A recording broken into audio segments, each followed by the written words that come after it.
got the same views as AOH practically. Yeah, Just from well, no, we live now. We live. We live. Welcome back to Man Down Sports and Sports T. We're here post game, man, and we're gonna do this a little bit more often during the playoffs, man. We just had two crazy games. We're not gonna recap the Pacers game because I think we both already talked about that before, but we definitely gonna have to recap Knicks and Celtics, and then we'll do the most recent game we just seen, which just was just insane, just insane, man. What did you think about your Knicks though? my Knicks. Oh my gosh, Mel. I thought that my Knicks were just incredible. Jalen Brunson, and Brunson we trust. Okay. New York City, it doesn't matter if we win another game. You know that, right? But y'all will though. I'm just saying the Knicks, like we're worse than Faker Nation because like we're really fans. We're really fans of the team. Like New York is really like there's so much pride. People are probably running through Madison Square Garden right now. Just running through the streets of New York, all down Penn Station. Even if you're not from New York, but you're just there going through Penn Station tonight, you're proud to be there. So it's parties tonight. That's what you're saying. It's parties tonight, you know? Sheesh, it is insane. So Boston Celtics. I'm gonna talk about that. I'll let you talk about the Knicks. Look, Earlier today, I don't know if you heard me, but earlier today I did the show. I said in order for the Knicks to make this a series, they got to take this game one. They have I to. was watching. I was watching and I felt like honestly, Mel, I feel like you are the Knicks godfather. Every single media personality out there has been rooting against the Knicks. You know, Yeah, they have. I heard you talking about my Knicks maybe like a week or two ago. Very nasty, very rude. Um, Hold on? What did I say? very nasty, very rude. I was like Hold this. on? What did I say? If you've ever seen that movie, Death Becomes Her, you ever see that movie? I heard of it though. Well, Goldie Hawn's sitting in her chair and she's like holding a piece of tissue and she's like, holding it so tight and she's like making her hands bleed. But anyway, I was so upset because you were just like, the Knicks, they're the next year Knicks. I heard all of that. Oh, I did say I that. I heard that did say talk, that. No, you no, know, no, no, no, no, no, no. I didn't say that was next year. and That's just a you name said that's that floating that's around. what There. I people repeated that. are saying. And, yeah, it's just going to be another year. It'll be next year for the Knicks. I heard you. I heard you in full. But today you redeemed yourself. And I'm proud to sit across from you because you had faith in them. You had support for them today. It's really good when, your fellow, you know, when your community is rooting for the underdog right alongside you. Yeah. Nah, it was dope. That game was crazy. I mean, they was down 20 points, 20 plus points, something like that. And I was coming back from volleyball practice with my girls, and I was like, man, as soon as I got in the car, I looked at it. I was like, dang, they up. It went from 20 to 15. I was like, they ain't up 15, but they probably pulled this out. And I drove. As soon as I got home, I walked in the house. TV was on. I looked at the score, and they had just tied the game. I said, all right, here we go. It's a Here we game. go. Yeah, Honestly, like I was like on and off watching because it was a lot of threes. I was just like, wow, Celtics are just going to annihilate us. They have everything that we don't have.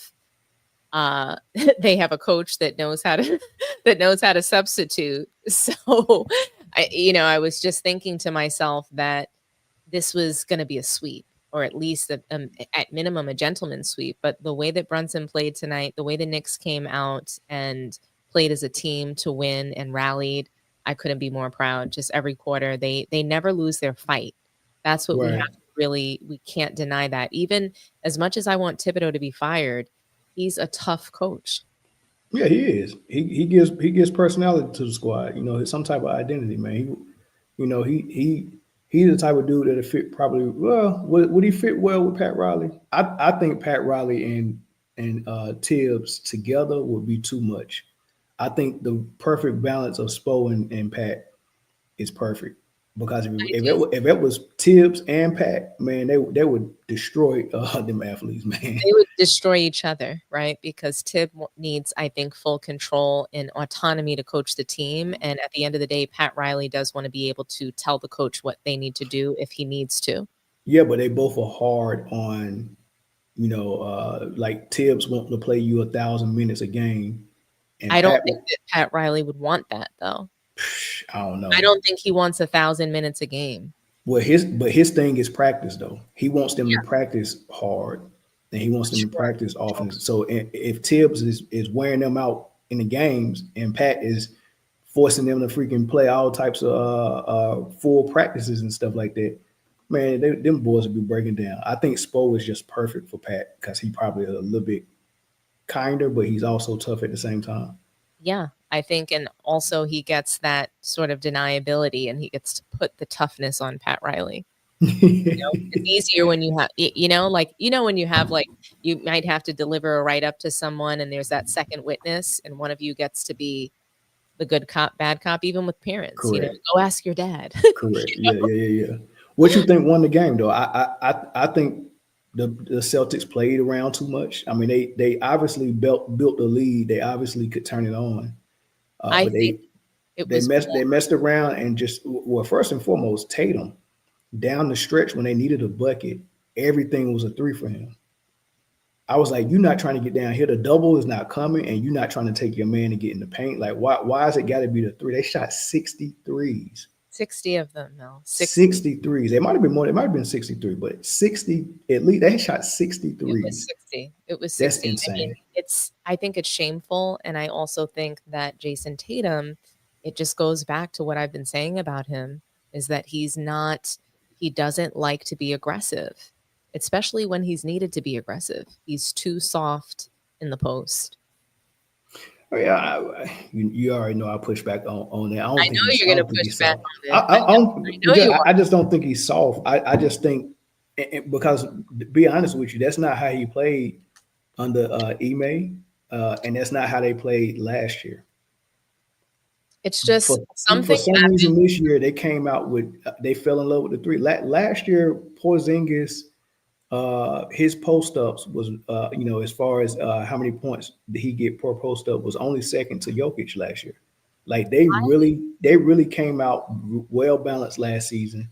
I thought that they were going to. So I thought that was their regular game season strategy, to shoot threes to avoid injury. That's what I thought that they were doing, playing an outside game so that they wouldn't get beat up, trying to bang up in the paint or anything like that.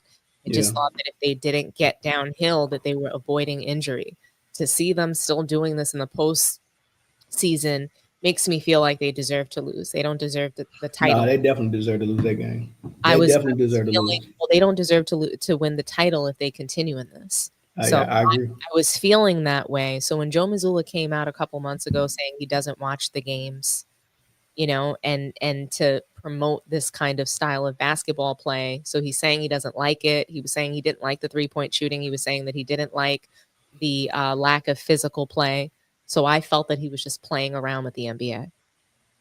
Like, hey, we're going to beat you. Like, we're just going to play around all season long, avoid injury. We're going to shoot threes since that's what, everybody's doing. Why play a more physical game and wear ourselves out if we don't have to, if we can still beat these scrubs playing like this? Right. I remember there was one game that they lost, and it looked like they lost it on purpose. You probably saw this game. I forgot who they played, but they just kept kicking it out for three. They could have a wide open dunk, nobody was there, and they would throw it back out for three. Did you ever see that game? I don't know. Well, how early? I'm talking about they would get so close to the basket, be dead wide open, and still kick it out for a three. Was it the game they almost had the record, like early in the season? They almost got the 3-point record. Now they won that game though. No, they lost this game. They lost the game where they kept kicking out for three, and they kept doing it. They kept it. They didn't care. They didn't care that they were losing the whole game. I forget. Maybe they were playing against Orlando. I don't remember exactly which team it was, but they were just playing around. They didn't care. This was even on the heels of like the Cavs having won those 15, 16 games in a row. This is around that time when it happened. And Joe Mazzulla came out at around the same time saying that he didn't watch basketball, even though he was an NBA head coach for the Celtics. He didn't watch the NBA, he was saying, that he didn't like it. So this was a little unexpected for me. You get 29 from Anunoby. He was 6 of 11 shooting threes. Yeah. You get 29 from Bronson. That was expected, but I expected him to have those points was going to be hard to come by, and they were hard. He was 9 for 23. So I kind of expected that, but he hit 5 threes. But and they had 5 people in double figures, but those 2 guys were 29. But when you look at Boston, Tatum underperformed 23 points and shot 15 threes, only hit 4 of them. Brown underperformed 23 points. He shot 10 threes, only hit 1 of them. I know 1 for 10 is just so ugly. 4 of 15 is disgusting. Derek White was 5 of 16, so he made more threes, but took the most threes. Like, what is 16 Derek doing? threes. What is Derek White doing taking the most shots? What is the purpose of so many players taking that many threes though? It's just math. 16 threes. Theoretic analytics. It's analytics, Mel. Analytics has taken over the game, and if they have that many attempts, there's just no way that they could miss that many shots in their mind. And they almost won playing like this, did they not? They were up by 20. They shot themselves out of the game. So to me, it wasn't about what won the game. What I will say is that the Knicks will defend the perimeter. So the Knicks defend, and they're not going out in this series without a fight. So they might take another game from the Celtics just because they already won one. Yeah, I agree. I said I picked Celtics in 6 if the Knicks can get this first game. So I think they will get another one. I just but the Celtics they're not going to be missing like this every game. And at some point they got to play big and physical and stop shooting so many threes. 63s is just too much, man. I can't stress it enough. What I'll tell you is if they can neutralize Jason Tatum and confuse Jaylen Brown, then they can win the series. That's all they have to do. And that's not going to be that hard. Celtics have psychological issues, Mel. I'm sorry. They always have, and they've always made it very far, very deep runs. They've gone to the Western Conference Finals, 2 or 3 times before making it to the finals. They've been to the finals, 1 time before they, didn't win. So they're used to going far and losing. And they're used to losing when they shouldn't have. Remember when they lost the Miami Heat that year for no reason? Yeah. As an 8th seed, the Miami Heat was an 8th seed and they lost. So Celtics it's psychological with them. Jimmy Butler took them out of the series psychologically, not physically, not athletically. Jimmy Butler went Super Saiyan though. He did, but that's one person. So what he was able to do was get in the mind and steal the confidence out of Jason Tatum because his confidence is easily snatched. You can snatch Jason Tatum's soul just by putting him on the bench. We saw Steve Kerr do that to him. No, I don't think it's so. That's out there missing dunks. When he did get in the game, look, if I only got in the game, if I didn't deserve to be on that bench, Mel, for those 2 minutes or 10 minutes that you play me, I'm going to make you regret putting me on the bench. He didn't do that because he's not that kind of superstar. It's the mentality. In Team USA? Yes, you didn't see him. Who does that in Team USA? How he gonna do that? What do you mean? How he go? Mel, if you get on the court for 2 minutes or 5 seconds, you better show out. Devin Booker did it. He didn't Team USA? Yes, when he was benched during the Olympics, Steve Kerr put him in. He just played him minimally. But when he played him, he was missing dunks and playing poorly. And look, missing dunks like plural. Missing dunks, a wide open dunk, and then a layup. So, to me, that's 2 open shots at the rim for no reason. And you think his confidence was shot? That's why he was missing it. I don't know if I agree with that. About his confidence, I don't think that you just play like that as a superstar player who's played in the Olympics before. I just think. I mean, you do know Steph was playing worse than that, though, right? Into the last 2 games. Steph Curry played awful, but we're not talking about Steph Curry. Yeah, but my point is this: we're not talking about Steph Curry's confidence. I'm talking about confidence in Jason Tatum. Why was Steph performing like that? Like, if the reason why Tatum was performing the way you said he was performing is because he got benched, why was Steph performing like that when it was his own coach giving him all the minutes? He had all the minutes and he played poorly because he was playing alongside LeBron James.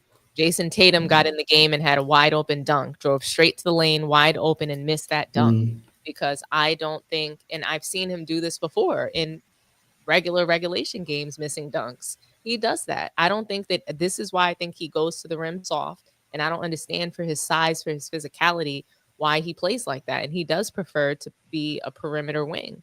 I just, I would have liked to see him be more aggressive at the end of this game. You see the game slipping through your fingers. Where is that Mamba mentality? That I don't see it. I don't want to hear Kobe. I don't want to hear Mamba this, Mamba that. He did not look like that today. He Of never course he does. didn't. But Of he course never. he He didn't. also never does. Let's just say that. But shooting them threes is what really got me. I didn't mind. I mean, because he wanted the ball, he wanted the shot. It just wasn't the right shot. Yeah. And that's just the difference between a lot of players, man. Players like Kawhi, players like SGA, they'll go ahead and take that extra dribble and get in the mid range and pull up. But No, Tatum but has it's also understood. fully embraced. Tatum has fully embraced that 3-point shot, and I mean, and so the Celtics, everybody else. I mean, just jacking up And freaking being the leader threes. of the team, though, and being the Huh. leader of the team. So Jason Tatum has fully embraced this 3-point strategy and being the leader of the team. And I wonder if it's going to be his leadership that cost them this series. Like, honestly, they better not play around. The Knicks will snatch this series and wind Yeah, up. they better get real quick. They better get serious real quick, man. They And have to. when you look at this game log though, man, they was controlling the game. I mean, they was dead even with assists or minus one. They won the rebound battle. Mhm. They run the offensive rebound battle. The turnovers was practically even. They shot more free throws. Well, no, actually the Knicks did, but the Celtics won. The Celtics hit more free throws. They You know, did. Knicks, They Knicks did. shot horrible from the line. Horrible. Imagine if they would have made their free throws. Yeah, that would have been crazy. If Yeah, they actually made their free throws, they would have won this game handedly. unreal, just unreal, man. What else did you see, and what you think will happen for game two? What I think that will happen for game 2 is that the Celtics will they'll be a little psyched out and the Knicks will have an opportunity to steal another one in their house Jeez, you think so? and I think that they will. I think what happens with the Knicks, it's so much about will to win. So I'm going to go out on a limb and even though it's not likely for the Knicks to take they shouldn't take another one of the Celtics games at home, but I've seen this happen to the Celtics. Miami beat them twice at home. Then the Celtics came back and beat them twice at home. So it's just crazy, you know what I'm saying? But I do think that the Knicks can steal another one of the Celtics games and I think that they will. I think that they will because they're going to be ready to Mm, guard the perimeter or the interior now. They know that they're going to adjust. They know they're going to maybe not take as many threes in game 2. that's interesting. The I Celtics don't have quite see that. I ain't got that their type of vision. their game plan. The Celtics have the ability to change their game plan at will. We know how they can Of course. play postseason with this same team that they had. So they're going to change they're going to completely change their game plan for the next game, but the Knicks are going to be ready. They're going to have players that they're going to be able to put in to guard the perimeter. And then they're also going to be ready to guard that interior differently. And they're going to throw some very, I think, annoying defenders onto Tatum and to Brown. So they're going to Troy, annoy. Troy said the Celtics game two will be a blowout loss for the Celtics. I don't know if I see that. If it's gonna be a blowout, I think the Celtics will probably blow them out. But I'm giving the Celtics game two for sure. Like Going Knicks game too because of the Celtics history. So I'm going off of history and then I'm going off of the fact that I think that the Celtics are a little bit embarrassed by blowing a 20 plus point lead they and should be. Jason Tatum's going to be psyched out and Jaylen Brown has already resigned himself to be a number 2 or 3 option so that Jason Tatum can shine. And he's willing to lose this series. He's willing to lose in the playoffs just so that it can be all Jason Tatum's fault. Because when they won the title, he was the MVP in both, Eastern Conference and finals. And I really do believe that. That's just the psychology that I see right now in the team. The way Jaylen Brown is playing, he's lacking explosiveness. He is not playing the same way he was last season. All and you season and long you during and the you think regular that's because he's purposely doing it? I think that he's acquiesced that Jason Tatum can be the man this season because he accomplished so much last season. And they were really joint partners and nobody could see who was the guy. And he just stepped into that. He organically did it. Whereas Jason Tatum now, He has given him the keys, and we're seeing what Jason Tatum is doing, which is nothing in the fourth quarter, which is literally collapsing the team in the fourth quarter. Yeah, that whole team collapsed though. They did. And I mean, that's coaching, and it's Jason Tatum. He's the leader. So at what point do you step up and get your butt in the paint? When do you drive the ball? Like he's a really great driver. Jason Tatum can get downhill. So what is the problem? That's a good question. I couldn't tell you what the issues was. I was watching it. I'm like, man, what is he? He about to settle for another three, and they kept getting offensive rebounds. And I think he settled for 2 threes on one possession, and then 2 threes on the previous possession. I'm like, dang. I'm like, and I didn't think none of them was going in. I just don't even know. Whoever was guarding him must have felt amazing that he built him out by shooting a three. He ain't put no pressure on the defender, man. He danced and then he stepped back three. I'm like, yo, that is insane. Well, when they force them to take the threes, they're going to be upset. That's what's going to happen next game, is that the Knicks are going to force the Celtics to take threes. I don't think that'll be a smart decision. I mean, because once they start hitting, I mean, it can get real ugly real quick. They have to start the difference between, hitting the threes when you want to versus when you're forced to. It's different come playoff time. And we know that the Celtics can't hit the threes at the same clip as they do during the regular season.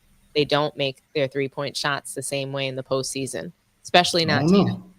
I do. I've been watching them, and they might get hot in a game, but usually they don't. And Tatum usually doesn't have good games in the postseason. So we're going to have to see what the Celtics are only going to go as far as they're going to go this season because of Tatum. Drew Holiday is not going to carry them to the title. Tatum is going to have to step up big and be the guy. Of course he is. But, everybody will. I mean, they're going to have to do what they did last year. They're going to have to duplicate that, which was great defense and a balanced offense, not too many threes. And it was a balanced offense, man. So they just got to get back to the basics. Repeat, though, Mel. Do they have it's up here. For them to repeat, it's mental. Of course it is. I mean, but so here's the thing, though. If it's mental, we already know they can do it. It's just about hitting that switch. And every time they lose a game like this, it wakes them up. They lost a game like this to Orlando in the first round. And then they was able to let's lock in. So this is embarrassing to them. They can sit back and watch the film and see, dang man, 63s is insane. Yeah. Maybe that comes down a little bit to about 35, 40. I know they still go shoot the three. They like the three. They still go shoot the three. But 60 is excessive. And if Jason Tatum can watch what he did down the stretch of the fourth quarter and see the opportunities he missed by not going to the hole, I think he'll be a little bit different in game 2 for sure. Porzingis getting pulled out. I don't think he played the whole second half. I don't know if he was injured or not. But he wasn't on the floor. I don't know what that was all about. There's a whole bunch of things that Boston could have done different. But at the end of the day, they blew a daggone 20-point lead, man. So, yeah, it was ugly. I don't see it happening again in game 2. If it do, they deserve to go home. They really do. If they lose both games at home, they deserve to go to the crib, man. And we'll just have to sit here and watch the Knicks get dragged to not even gonna say drag. Watch Brunson perform at a high level like Iverson did when he took the 76ers to the finals. We got we'll embrace this. The best team is not going to win because they're messing around and playing too much. Then we'll root for the player that's hot. That's like the little engine that could. So we'll root for Brunson and we'll see how far he can take the Knicks. You know what I mean? That if they want to keep playing around. Because look, I can tell you this: if Boston goes down to the Knicks, Indiana or the Cavs, they're not too high powered for Brunson to beat one of them. I mean, he definitely can beat Indiana. Cavs might. I mean, they're kind of like Boston, but not really because they don't have a Brown and a Tatum. They just got a Mitchell, really, and he's a smaller guy, in my opinion. Garland is good, but I'd rather have Drew Holiday, to be honest with you. I mean, so they don't have everything that Boston have. But as a team, they can be overwhelming a little bit, So I can see the Cavs beating the Knicks, but it wouldn't be shocking if the Knicks beat them or Indiana, whichever one come out. But Boston is the one that I think they really can't get past. But if they get past Boston, they can go all the way to the finals. I agree. So if the Knicks win this series, they're going to come out of the Eastern Conference. They'll beat the Pacers or the Cavs. I think that the Pacers might upset the Cavs. I think there's a strong chance the Cavs are getting knocked out in this round like they always do. So, Yeah. we'll see. All right. What? I mean, what else? You want to open the phone lines up, or you want to wait after we talk about the Yeah, Clippers? let's get the phone lines open. I know somebody wants to like brag about the Knicks beating Boston. Maybe Bruce from the format will call in and have something to say about this game. All right, the phone lines is open, y'all. Y'all can call in. Let's hear what y'all think about the Knicks still in game one in Boston in overtime. That's crazy. 29 from Brunson, 29 from OG. They both outplayed Brown and Tatum. That's embarrassing, man. Like, how do you get outplayed by Brunson, an They had undecided? their game Can't one, even so dunk that's the ball. insane. Like Iverson was power dunking the ball. Iverson was special, man. Iverson, He that's a was. whole different animal right there. AI man, that's insane. That is insane, man. I just can't believe I witnessed these two games, man. I You know know. what I mean? Can't believe it, man. All the home teams lost. Indiana came in, stole game one. Knicks stole game one, and freaking Denver stole game one. God bless America. I know. I love it. God bless America, man. That's too funny. Oh man. Oh, let me see where we at. Golly. So are you picking the Knicks though to win this Uh, series? no, I'm not going to pick the Knicks to win the series, but I do have them going to a game seven. Game seven. So it's going 7 games. My boys are going to fight. Win or lose, we fought. I thought you said you didn't like the Knicks. Are you crazy? Do you You see said my you didn't like Carl Anthony Towns, so you know what I mean? that doesn't mean I never wanted him to my Knicks. We needed look, the Knicks will be in the finals and win a title if we can get rid of Carl Anthony Towns expeditiously and get Giannis.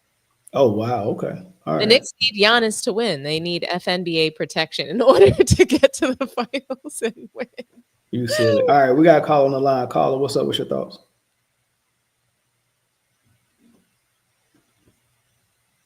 Caller, can you hear us? Mm, hello? All right, we're in that call. I don't know. Yeah, maybe you might have to open your phone lines up. You know, I'm still dealing with new equipment over here. All right, Yeah. this him again. Hold on, let me see if I can get him in here. Call. He hung up again. Lord have mercy. Are you connected? Did you Yeah, disconnect and then reconnect? nah, Mine it's doesn't. connected. He hung up that time. It's something going on with his end. Come on, guys, call in. Talk to us nice. You know what? I forgot to do that. I was gonna do your. Oh, I forgot all about it. I think the way the game ended just messed my whole thought process up, man. Because I was gonna do your moniker and see if I can get you to laugh, but I totally forgot. Nino, can you hear me? Yeah, see, I don't know what was up with that caller from Memphis, man. It was probably something going on with this phone. Can you hear him, Dominique? I can hear him very low. All right, let me see if I.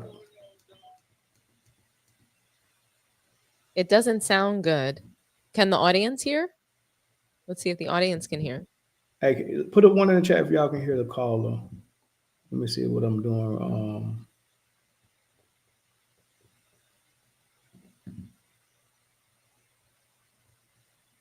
Nino.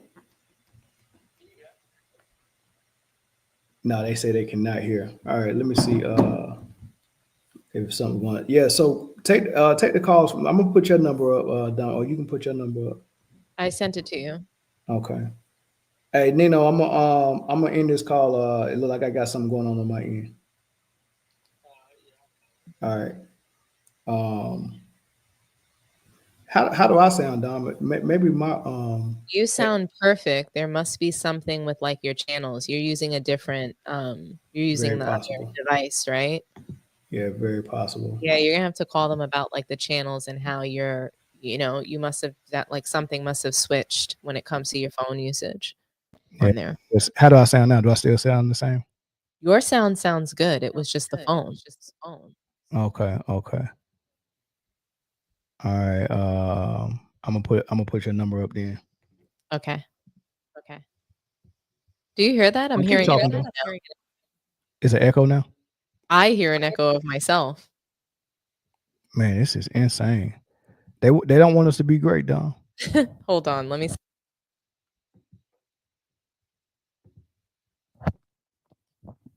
see if that's better. Huh? I think that's better. There is an Sheesh. echo. Yeah, I got You a lot don't of. hear the echo, right? Nah, I don't hear it. World Breaker saying I it got a is. lot of work to do on my end.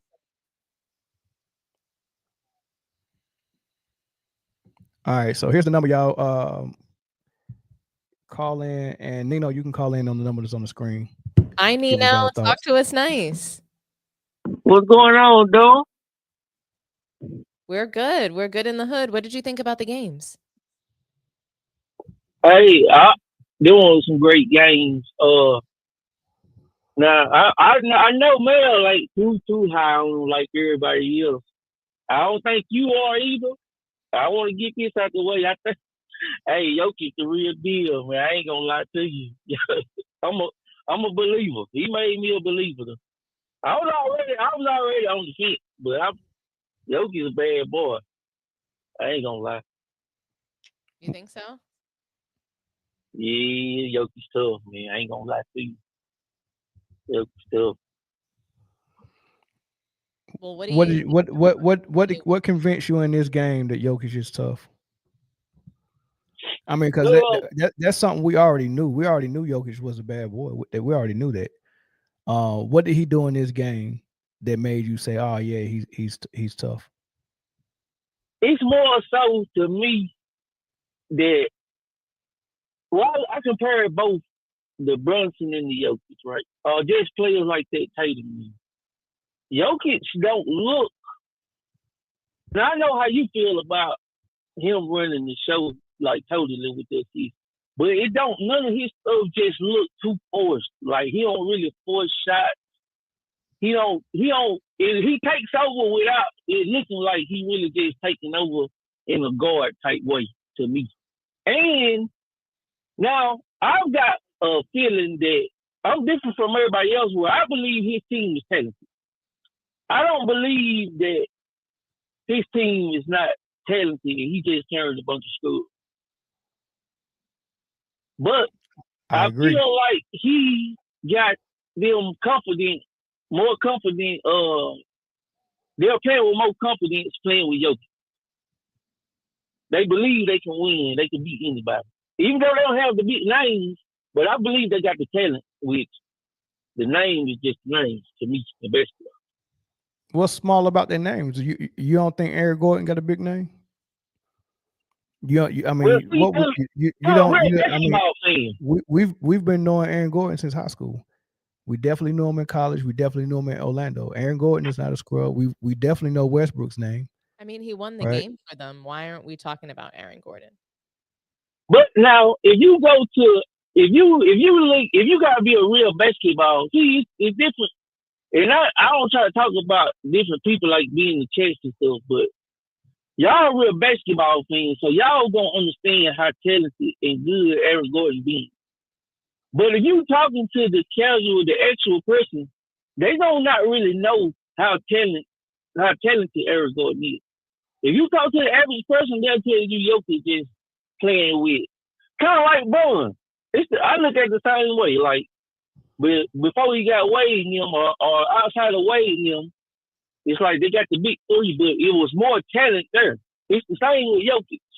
If you're a basketball head, you gonna know Aaron Gordon's been hooping. He was hooping in Orlando, and he was like the number 5th, 6th. He was a top 5 pick for sure. So you gonna know that, but the average fan not gonna know that. They not gonna They gonna say Jamal Murray is not an all-star, but in the playoffs, he played better than some all-stars. He played better than James Harden to me in the playoffs. He definitely played better than James Harden. I mean, Aaron Gordon played better than James Harden. Aaron, if you was to say who was the best player on the floor from both teams, who would be number one? Jokic. Who would be number two? Judging by the night, from tonight, who would be number two? By the night, I'm taking. I might take Aaron Gordon, but I'm gonna take Murray. Just cause. Murray? I might take Gordon. I think I'm gonna take Gordon. Okay. Gordon number two. Who was number three? I gotta get SGA. Okay. Who was number four? I'm gonna Murray. So you got three. So top four players on the floor. Three of them was from the Nuggets. Right. That's so all this help that they said the Thunder had. Jalen Williams been an all-star. Then you got Chet Holmgren, then you got Lou Dort, then you got Caruso, and all this help they claim he got, that make this team some type of super team. But yet Murray, Gordon, and Jokic are the top three performers, or top three out of four performers, and have been all playoffs. And then you got Westbrook. so like we can stop with the narrative that Jokic is carrying bombs for sure, which is what you said, but we can also stop that these players are not really, really, really good players just because they never made an all-star.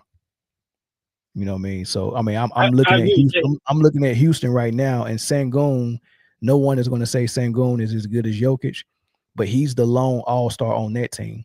There's no other all-stars from this season or anybody who made all-star on that Rockets team. But that was the number 2 seed in the West, right? No one's saying that he's carrying bombs, right? They don't need to puff Sengun up like that, but they're puffing Jokic up like that. And Anthony Edwards is the lone all-star on his squad. Unless Rudy Gobert made also, I'm not sure. But like it's a lot of good players that are the lone all-stars on their squad. Right. What did y'all say about the Rockets? Did you know that the Rockets had that weakness? It really didn't show in the regular season, but the playoffs, the shooting, the lack of shooting is terrible for the Rockets. No, I don't think they really shot that. Well, I mean, as far as shooting themselves in the foot, they was missing someone that they rely on. Jalen Green was missing. Not Jalen Green, but yeah, it is Jalen Green, right? Jalen Green was missing. He got to grow up and he got to play better. And he probably will, or he might be on a trading block, and they might have KD next year. Who knows? But yeah, he just got to play better. I mean, sometimes you just got to say, yeah. I mean, you didn't play in the regular season. He was able to play better, but this is his first playoffs, and he probably was shell shocked at some of the looks he was getting and some of the calls that he wasn't getting. He just gotta learn that playoff basketball, and that's why experience is really important, because they really call the game a totally different way in the playoffs, and it's so many things that's going on in the playoff game. Number one, NBA is trying to run a business, so they trying to make sure that they providing a good product and some good entertainment, and also sometimes a desired outcome, and you have to fight against that and play that game while you're playing the actual game of basketball. There's so many things you got to deal with, and the experience comes when you learn that. When you learn, this is a business. And OKC, we're gonna get into this OKC game in a minute after we finish with these phone calls. But I got a lot to say about how they handled the fourth quarter and what they did down the stretch with fouling, and I mean they pretty much gift wrapped this game and gave it to the Nuggets. Oh man, but I didn't know. I was called in. I didn't know if y'all was going to that. Well, on the Knicks game, on Dubs Knicks, that one-on-one basketball, I think they'll be better. Cause did y'all notice that they made the comeback when Jalen Brunson went to the beach at first? They made the comeback. They was playing more together, but then he came back in and he drove a couple fouls. I don't think he shot that great. I'm not sure what the numbers are. But he wasn't playing that good at first to me. He played too much one-on-one at the beginning. Maybe he could do that in the fourth or something. He that one-on-one ball you always talking about, he played too much of that to me. If they beat the Celtics, he's gonna have to trust the guys a little more. I can see that. I can definitely see that. But I mean, and Dom, you got to jump in here real quick because you're making me talk too much. But nah, I can see that. But in the fourth quarter, when it's having a good combo. Go ahead. You and Nino are having a good combo. No, like in the fourth quarter though, because you challenge him, it's good. Yeah, but how do you feel about Brunson and his hero ball in the fourth quarter? You don't mind it, right? So not only do I not mind it, Brunson has proven himself to be the most clutch player in fourth quarter situations all season long in the NBA. So as a result of that, you know, I encourage it. If you have proven yourself to be clutch and you know, and we all have seen what you've been able to do in fourth quarter moments, why not? I'm not going to get mad at him. It's definitely not Cat. Who we're supposed to give it to Cat? In the clutch? It was Cat in that closeout game. I'm just asking you, are we supposed to give it to to Cat? Because just because you show it to us in spurts, I just don't know that he's the go-to player. If he does it by happenstance, then great. But Brunson's the guy, and Brunson we trust. And he wants to be the guy. Like he's never not thought that he wasn't the guy. That's why he left Dallas. He's never not thought that he was the guy. I mean, can you imagine him having that type of ability and that confidence and that type of belief in himself, and he had to go stand in the corner and watch Luka do what he do? I mean, it's absolutely insane, but more than just having the confidence in yourself, again, Brunson is proven. When you are a proven winner, you're not going to settle for the scraps. He won in college. He came to the NBA with a title that, you know, you can't just let that go. And their whole team, the Knicks are a bunch of winners. Mikal Bridges. Why do you think I'm so upset? Mel, is Dawn talking right now? Hold on. Oh, Nino. I can hear her now. I want to hear her. Hold on, Nino. So yeah, they're proven winners. Mikal Bridges is a winner. Dante DiVincenzo is a winner. That's why I was so upset that they traded him, because you don't give up 4 people that won a title together in college. You keep them together if they're in the NBA. And we saw DiVincenzo score. It would have been nice. It would have been nice. What do you think he fit on his roster right now, the way it looked? I think that we needed somebody else. We needed to go after Giannis, not Cat. So we needed to keep Dante DiVincenzo and potentially figure things out with Randall, even though he wasn't a fit. I think we needed to do nothing, not go and pick up Cat, even though he's shown us that he can play tough in New York City. I just don't know if it's going to be consistent and if it's going to hold up in the postseason when we really need him to come up big. If Brunson gets nicked, is Cat going to be able to step up? Absolutely not. He needs Brunson breeds confidence in Cat. He's helped him to be more of a dog. Those Villanova guys, they know how to win. They know how to play, super aggressive. Josh Hart, they're all rallying behind him and helping him to step up to be the aggressive guy that he should be for his body type and size. Yeah. You want to take another call, or you want to get into this Denver and freaking OKC game? Are you fit for one more call? Let's have one more call. I would love for somebody from New York to call. Like, where's my Harlem people? Stand up. Come on, call in. Talk to us nice. Let's get one more call on the Knicks. Thanks for calling, Nino. We appreciate you. Something was wrong with Nino's phone. I don't think he could hear. Yeah, I don't know. I'm mad because I'm thinking something was going on with my stuff over here. I think it was. Don't try to take calls from your phone, because you made an echo on my line and it's gone now. Okay. But come on, guys, call in nice. Opinion stated. Call in. Talk to us. You have some really good takes. Tell us what you think about the game. We'd love to hear from you. Who else is here?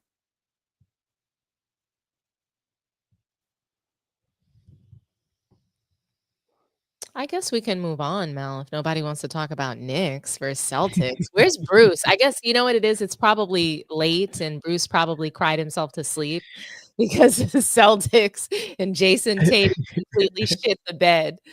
Boy, this is a bad night to be a fan, boy. I Is it? tell you, man. Oh, one of my best friends that's a Celtic fan, he tweeted out, he was like, 60 effing threes. 63s is wild, man. Godly 63s is wild. Man, I know they kicking themselves in the foot, but nobody is kicking themselves in the butt quite like the Thunder, man. They choked tonight, right? They controlled the entire game. Oh, look. Q is actually calling we'll go in. back. Okay. Take this one last call. It's Q from Opinion Stated. Talk to us nice, Q. That was good. How's it going? You are a bully. You're a bully. You made me call in. Yeah, we what's good, Mel? Mel was father. What's good, big dog? Yeah, I was just listening in, man. I appreciate y'all for doing your thing. I do feel appalled by the 63s. I want to say too. I was shocked. I was like, yo, did that graphic just say they missed 45 threes in this game, bro? But it's not surprising because I've watched this the entire time. And I watched the game tonight with my buddies. You know, we were at a sports bar. And I was telling them, I said, man, you know what? The thing about Boston is simple. And I've watched it so many times this season. It doesn't matter if they're up 20, if they're up 30, if they're down 2. Boston is going to keep shooting threes. So they will allow a team to get back into the game. It's just how they play. They don't change it up. They don't nurse the lead. They don't, you know what I mean? They don't try to run schemes that help them pad the lead and keep it and protect it. They just play the way that they play. And it's disgusting. It's despicable, bro. But one of my buddies said something to me that was like kind of jarring because I was just kind of doing the same thing that Mel was doing. Like, bro, like 63s, bro. And then my buddy said, but they only lost by 3. And I'm like, yo, that's crazy to shoot 25% from 3 to literally miss 45 threes and to still only lose by 3 is banana. I mean, they the better team. They really feel like that they could just play around like that, man. They really feel like they can waste games and waste quarters and stuff like that. They've been playing all season for some reason. It just seems like they haven't hit that.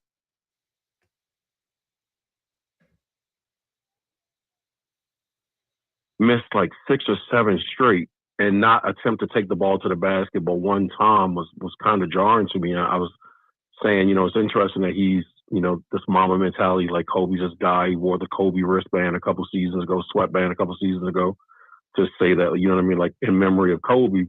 But I was saying in like the first half of this game that like Jason Tatum just doesn't have that killer instinct to me. He doesn't have that killer mentality either. And that's like that's the turning of the page for me that I feel like is missing for him. So I don't think he could ever be considered like the face of the league, but he just doesn't. It's that je ne sais quoi. You know what I mean? It's that I don't know, but whatever it is, he ain't got it. You know what I'm saying? He just doesn't have it.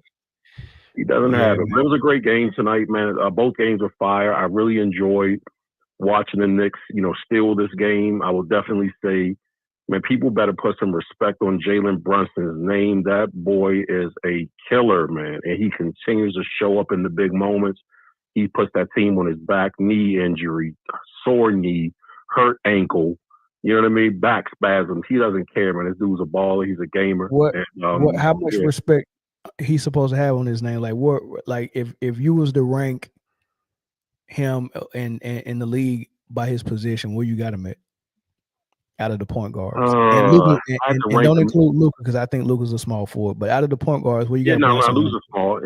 In terms of just a point guard, I just put him on point guard status, not just somebody who's kind of orchestrating the offense. So I understand what you're asking, but I would say he's got to be. Let me see, man. Who else? Let me put him in a good point guard order here. He's got to be top 5 point guards in the league. Top 5. And I don't think he gets that kind of respect. I think he do though. He's an all-star, right? Well, for the first time, this season. Yeah, I mean, I think he flies under the radar with regards to like how people respect him. You know what I mean? I just feel like even when I say people, I mean like the commentators. Even I don't think they really give him the respect that they should as a person, like a player of his caliber. You know what I mean? Okay.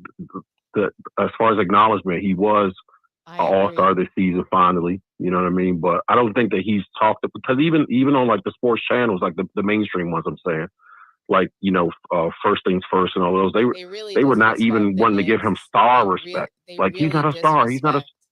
They disrespect Brunson and the Knicks all the time, and that's fine. But all the time. It's really weird. Guess where the Knicks are, and guess where Nick Wrong's favorite team is right now.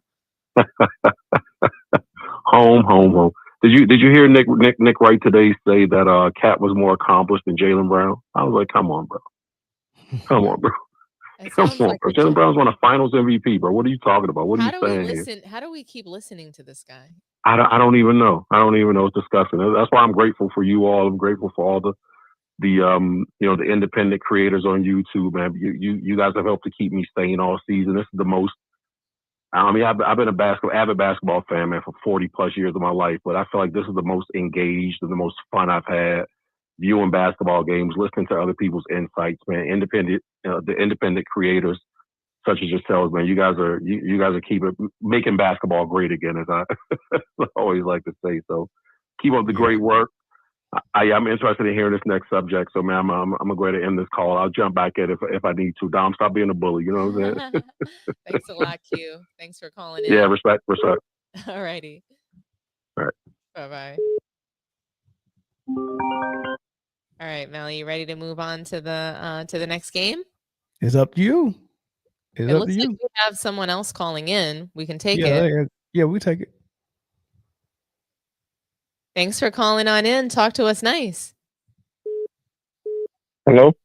Hi, this is Dominique and Mel. Hey, what's up? What's up, Dominique? What's up, Mel? I was just calling to weigh in on that Knicks Celtics game. Who do we have on the line? Who's talking to us? This Aaron. Oh, nice to hear from you, Aaron. So weigh on in. How did you feel about the Knicks and the Celtics game? Man, I wanted to throw my damn I want to throw something at the TV, man. At some point, and I wish I was a reporter in the press conference room to talk to ask questions, to ask the coaches questions. At some point, as a coach, when do you call timeout and you tell your guys, hey, look, I don't want nobody to shoot another damn three for the next 3 minutes. Everything is inside the 3-point line for the next 3 minutes. Like, it just kills me watching the games now, man, and seeing how the 3-point shot is everything to these teams now. It's the only thing. You know, there's no. I'm with you on that, man. Look, it used to be that coach would tell people that the ball has to touch the paint before we get a 3-point shot up or any shot. Yeah. Right? You can't come down court and the ball stay on the perimeter the entire time and then y'all jack up a three. Like it's not that hard not to get the ball in the paint. You can either throw it in the post, you're already in the paint, right? And that's going to force some type of double team, and you get your threes off of that. You get your threes off of either penetration and driving kick or throwing it in the post. But these dudes are getting the ball going ISO one-on-one and then step back three with no paint getting, like they're not even touching the paint. And Mel, look, the driving kick, sometimes, man, these guys be driving and they got a nice little 10-foot jumper, 12-foot jumper right there, wide open. But they're so focused on kicking it back out to the 3-point line. It's ridiculous. That's a fact. It's ridiculous now, man. Like, and then Jason Tatum is talented. He's talented as I don't know what, man. He's one of the most talented guys in the league. But he plays like a pretty boy. He's a pretty boy. Like that's back home we would call him, oh, he a pretty boy. He don't go hard. He don't got no dog in him. He cool. He too cool.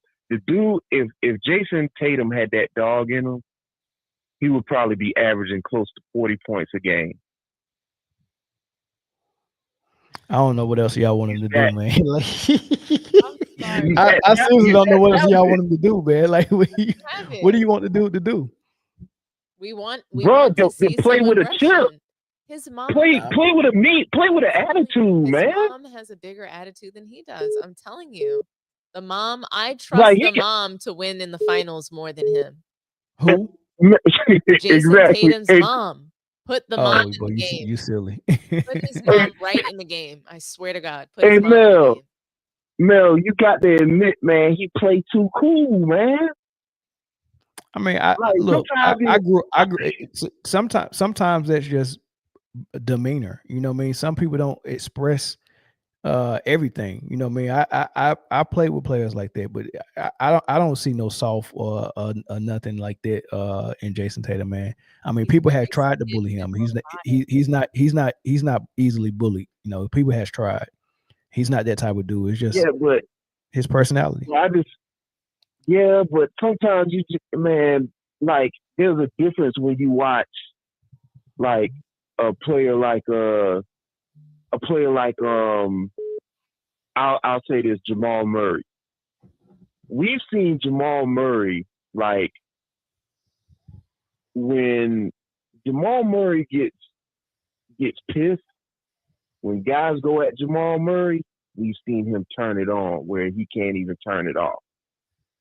And he'll destroy a team. We've seen that. I haven't seen that in Jason Tatum, man. Like I've seen it. How many Celtics games you watched this year? I don't watch a few of them. I don't watch a few Celtics. I've seen it. So what Boston has is a team full of guys that can get it done. And when you have that type of team, hero ball is not really needed, right? You're not going to play a lot of hero ball. And that's why Tatum get overlooked for a lot of things. Like they really play within a system where, you know, they let the game come to them and stuff like that. Now Brown and Tatum, they got the liberty in the fourth quarter to kind of take over a little bit in spots, but it's really not that needed. They really play in a structured team environment, man, where it's equal opportunity. Yeah. They really do. And when you surround people like that, you got to do that. Like Porzingis is not begging for the ball in the post and begging for minutes. He's sitting down and they're playing Horford in front of him sometimes, and he's got to be okay with it, right? Sometimes it's Brown's game to get 30 or 40. Sometimes it's Tatum's game to get 30 or 40. Sometimes White and Drew Holiday do their thing. Like, think about it. In this era of basketball, you got a superstar in Jason Tatum who has submitted to playing off the ball and letting a point guard, not one, but 2 point guards, not one, not two, but 3 point guards when you include Pritchard, handle and run the offense for him. What superstar is LeBron's not doing that, KD's not doing that, Luka's not doing that, Jokic is not doing that, Embiid is barely doing it. Like, it's not a lot of superstars that's getting off the ball and allowing a real point guard to run that offense. He's submitting to a good system. Go ahead, my bad. Yeah, so to that point, Mel, at some point though, and I get what you're saying because I see it. They got guys that can score. What's his name? White. He shaved his head bald. What's his name? Derek White. Like Derek White could give you 40 on any given night, right? But it's games like this where I look at Boston and I look at Tatum and I look at Brown, but I mostly look at Tatum. And I'm like, you got to recognize when you got to say, hey, forget all this, get out the way. Nobody can stop me out here. We should not be down. It should not be this close. Give me the ball, get out the way. I'm about to I agree. And he did now, that. I'm not saying he just took threes instead of getting to the hole. You know, that's what I'm talking about. Like, yeah, but that happens. I mean, we've seen Kobe take over and not pull it off before, right? So you can critique him and say all you need to say about him this game, and me and Dominique did that early. We said that was horrible to take that many threes down the stretch and never try to get in the paint and get downhill. That was a mistake. I think that's all I'm saying. Just recognize that. Yeah, but he's rightfully critiqued on that, but to say that he does that every single time it's go time, that's not true. Nah, I'm not saying he does it every single time, but there are games where Boston, it's like, yo, come on, Boston. And then I'm looking at him and I'm like, yo, bless the gas, bro. Like, I'm not saying it's all the time, but I've noticed that a lot about him. Especially games where Boston looked bad. It's like, dang, bro, if Jason Tatum would just damn turn it on, man, they wouldn't even be in that position. They would be number one in the East. Who turned it on for Denver tonight in the fourth quarter? For Denver, I know Joker was balling all night. No, yeah, but who turned it on? Aaron Gordon. Yeah, who turned it on in the clutch? Aaron Gordon. Okay, so there we go. And this comment on screen, opinion stated, he said, that's killer mentality. Hold on, I'm sorry. There was another comment. Somebody said, if Jason Tatum is a superstar, here we go right here. If Jason Tatum is a superstar, how did Brown win MVP in the finals? The same way Tony Parker won MVP and Tim Duncan is still a superstar. The same way that Iguodala won an MVP and Steph is still a superstar. The same way that Chauncey Billups won MVP in the finals and Rasheed Wallace was a superstar. What I'm saying is there are a lot of moments where Jason Tatum, I feel like if he does decide like, hey, give me the ball, get out the way, man, Boston would be number one in the East. That was number one last year, wasn't it? Yeah, it was. Aaron, what are we saying, Aaron? He's fine. They just won the finals last year with how they do it. You get what I'm saying? Like he's coachable. I'm saying in games like tonight. I'm just talking about games like tonight. Yeah, but it's possible he could have tried to take over and he did try to take over. He just was not hitting his shots. He missed like 4 threes down the stretch and made the wrong decision to shoot them instead of getting to the paint. He did that. But it's games where he hit those. Like the decision making. But listen, Aaron, this is what you're saying. You're saying he needs to take over, and he tried to take over and took the wrong shots. The critique is your decision making was not good down the stretch. He tried to take over. It was bad decision making. Yeah, but those I don't like. Like I said, the 3-point shot, bad decision making. But to me, it's a bailout. It's a bailout. Bad decision making, and it's just But what's part of being a leader and recognizing that, hey, you know what? I need to get to the rack. That's part of being a leader too, and recognizing that. Agreed. And me and Dominique both said that there was bad decision making down the stretch. Everyone has that type of critique and have that type of game. Yeah. His was tonight, and it ended in a loss. But to say that this is what he is not true. What he is got them the ring last year. So for him to be selfish and say, no, people are telling me that I'm not this and I'm not that, so let me force it. That's not what he's doing. He lets everything. He's a coachable guy. He's a coachable superstar. And whatever, and trusting the system, and trusting the system got them a ring last year. He's not going to reinvent the wheel and change it just because people are saying that he's not Kobe Bryant. Well, the thing is, though, Mel, it could be different this year. What if this year it requires him to, like tonight, they down one game now? Well, give him an opportunity to self-correct. But what if it requires him now to say, all right, what if game 2, New York comes out with all the confidence in the world, and Jason Tatum and is still playing this, okay, I'm gonna just play within the system. What if it requires him this series to be that player that I'm talking about? Well, if it requires it, then we got to watch it play out and see if he step up or not. Yep, and that's all I'm saying. Like, like I said, I think if he played with that Boston, it would be no question who would be the champions year in and year out. There was the champions last year, bro. And he got him to the finals twice. He got him to the conference finals 4 times. Listen, dog, he only been in the league 6 years, and he's been to the finals twice and the conference finals 4 times. 6 Been an years? all-star. No, man, more than 6 years now. How long he been in the league? 8 years? Man, close to a decade. LeBron was on Cleveland. He dunked on LeBron during his second stint in Cleveland. That was his rookie season. Close to a decade, man. That was his rookie season. Yeah. So not quite a decade. When was it? His rookie season was when he played against LeBron. What, that was 2000 what?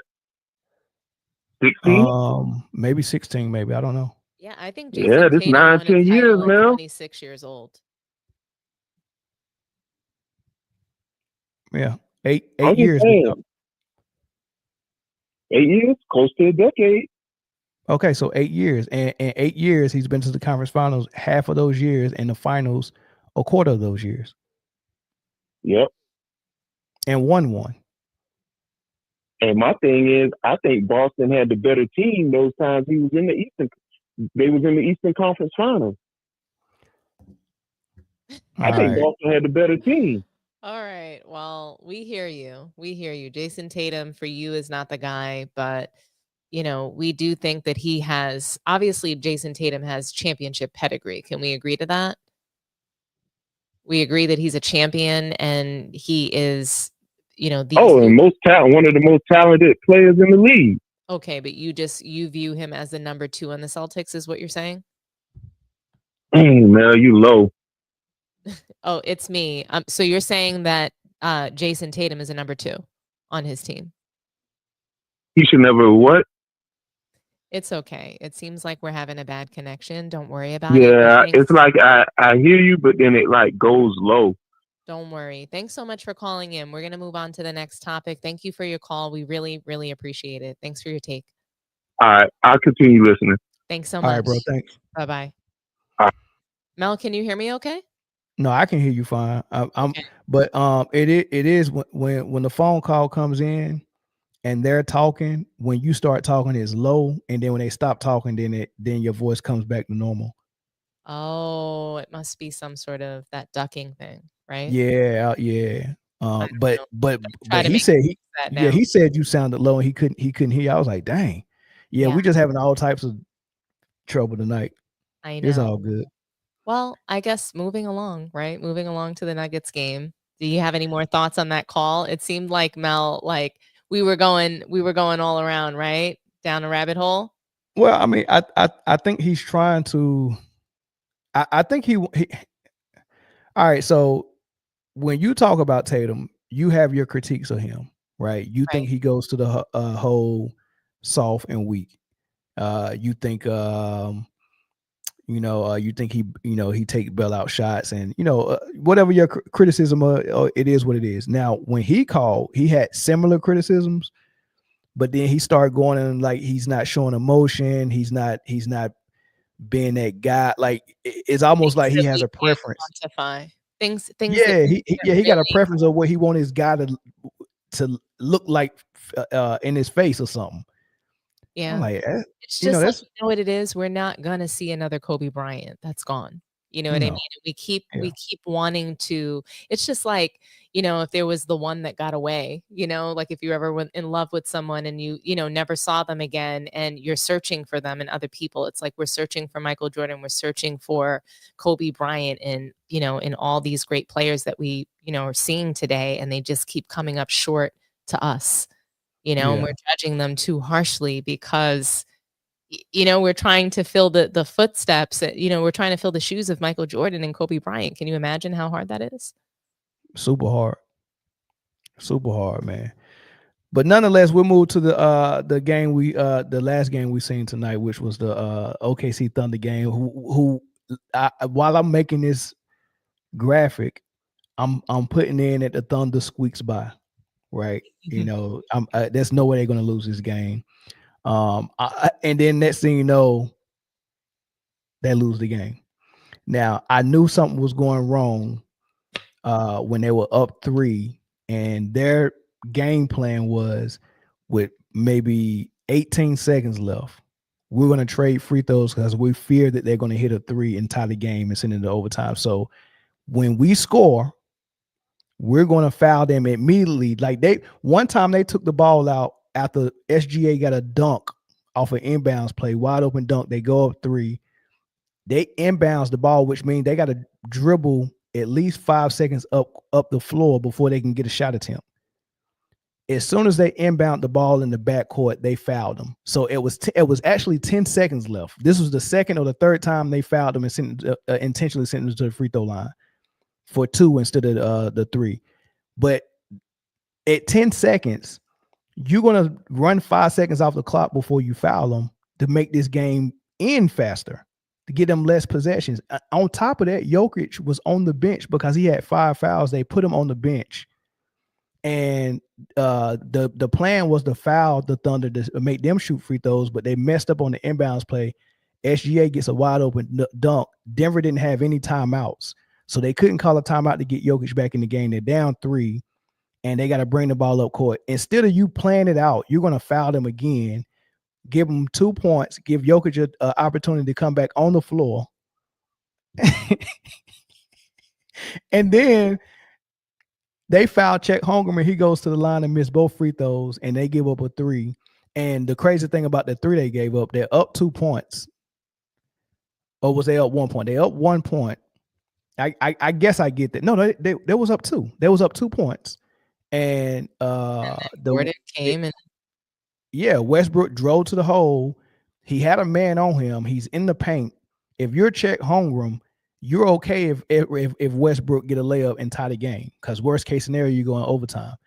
He's all the way off of Aaron Gordon in the paint and left Aaron Gordon wide open for a 3. All of those mistakes. I mean, it was bad coaching for to continue to foul them. I thought that was dumb, man. But what did they lose the game at, in your opinion? In my opinion, where they lost the game at was the fourth quarter, were, just their silly mistakes, turnovers, bad decision making. And I struggle because I just don't know that OKC can really win with SGA being the guy. That's when I watch the games and when I watch his style of play, I like to see it, but it's predicated off of a push-off. You don't see that, Mel? His entire mid-range game is predicated off that Caitlin Clark push-off. You don't see that? I mean, I don't see a problem. If I did see it, I don't see a problem with it. It's every time. So it's I don't see a problem with it. I see a problem with it because it's an illegal move. And if it was another player, they wouldn't be able to build an entire play style off of an illegal move. That's my problem. I don't think his whole play style is built off of that, though. His offensive game is based off of the mid-range. His success is in the mid-range. It's not from 3. It's not from the post. It's his mid-range game is his success. So I have a problem with that push-off because it just, for me, it reminds me of Giannis, kind of in a different way. It reminds me of certain other players, even though he's far more skilled. And I just think I hate that that's his success based off of an illegal move. I don't like it. I wish that he could do this without that illegal part of the game that he is not getting the call for that other players would. Yeah, I don't know, Dom. I don't know. I mean, I see what you're saying, but to say that his success is predicated off of a push-off, not the total success, the totality of the success of his mid-range game, which is a hard part. Let me contrast it. I'm not saying he can't do anything, and I don't want to say he's a bad player. I just don't. This is just a portion of his offensive game that I dislike. It's the same way that LeBron would be able to get away with charging in the lane when other players would not. It's something that, like, I think it's like that thing every star player can kind of get away with. They all have their own thing that they do that they get away with. With Ja Morant, it's carrying the ball repeatedly. With with Giannis, it's traveling and carrying and charging. And I mean, not playing basketball, but rugby, right? And for other people, it's similar things. So I don't like that he is able to get away with this push off in the mid-range. I think that the mid-range is a beautiful part of offense, and I don't like it being sullied by this. How many push-offs did he get away with tonight? Oh, it's every mid-range shot. If he has a defender or two on him, he's pushing off to get to his spot, to get to his shot. That's interesting. And from Jokic's the swim move that he does. Forget that swing move. Just watching Jokic run down the court is an abomination, Mel. So there's nothing that SGA could do that would upset me or bother me more than watching Jokic as an entire person and being. So as soon as I see his existence on the court, I'm ready to throw up in my mouth. He started running down the court, Mel. Did you see him in the second quarter completely winded? He looked like he was going to fall over. Did you see him with the ball in his hands and the way he dribbles? You're like waiting for him to throw himself on the floor. I thought he was going to fall over in multiple moments because he was so, I could just tell. And look, he powers through. I respect Jokic a lot. So let me say, for his lack of athleticism and just the way that he's like sloth on the court. You don't see that?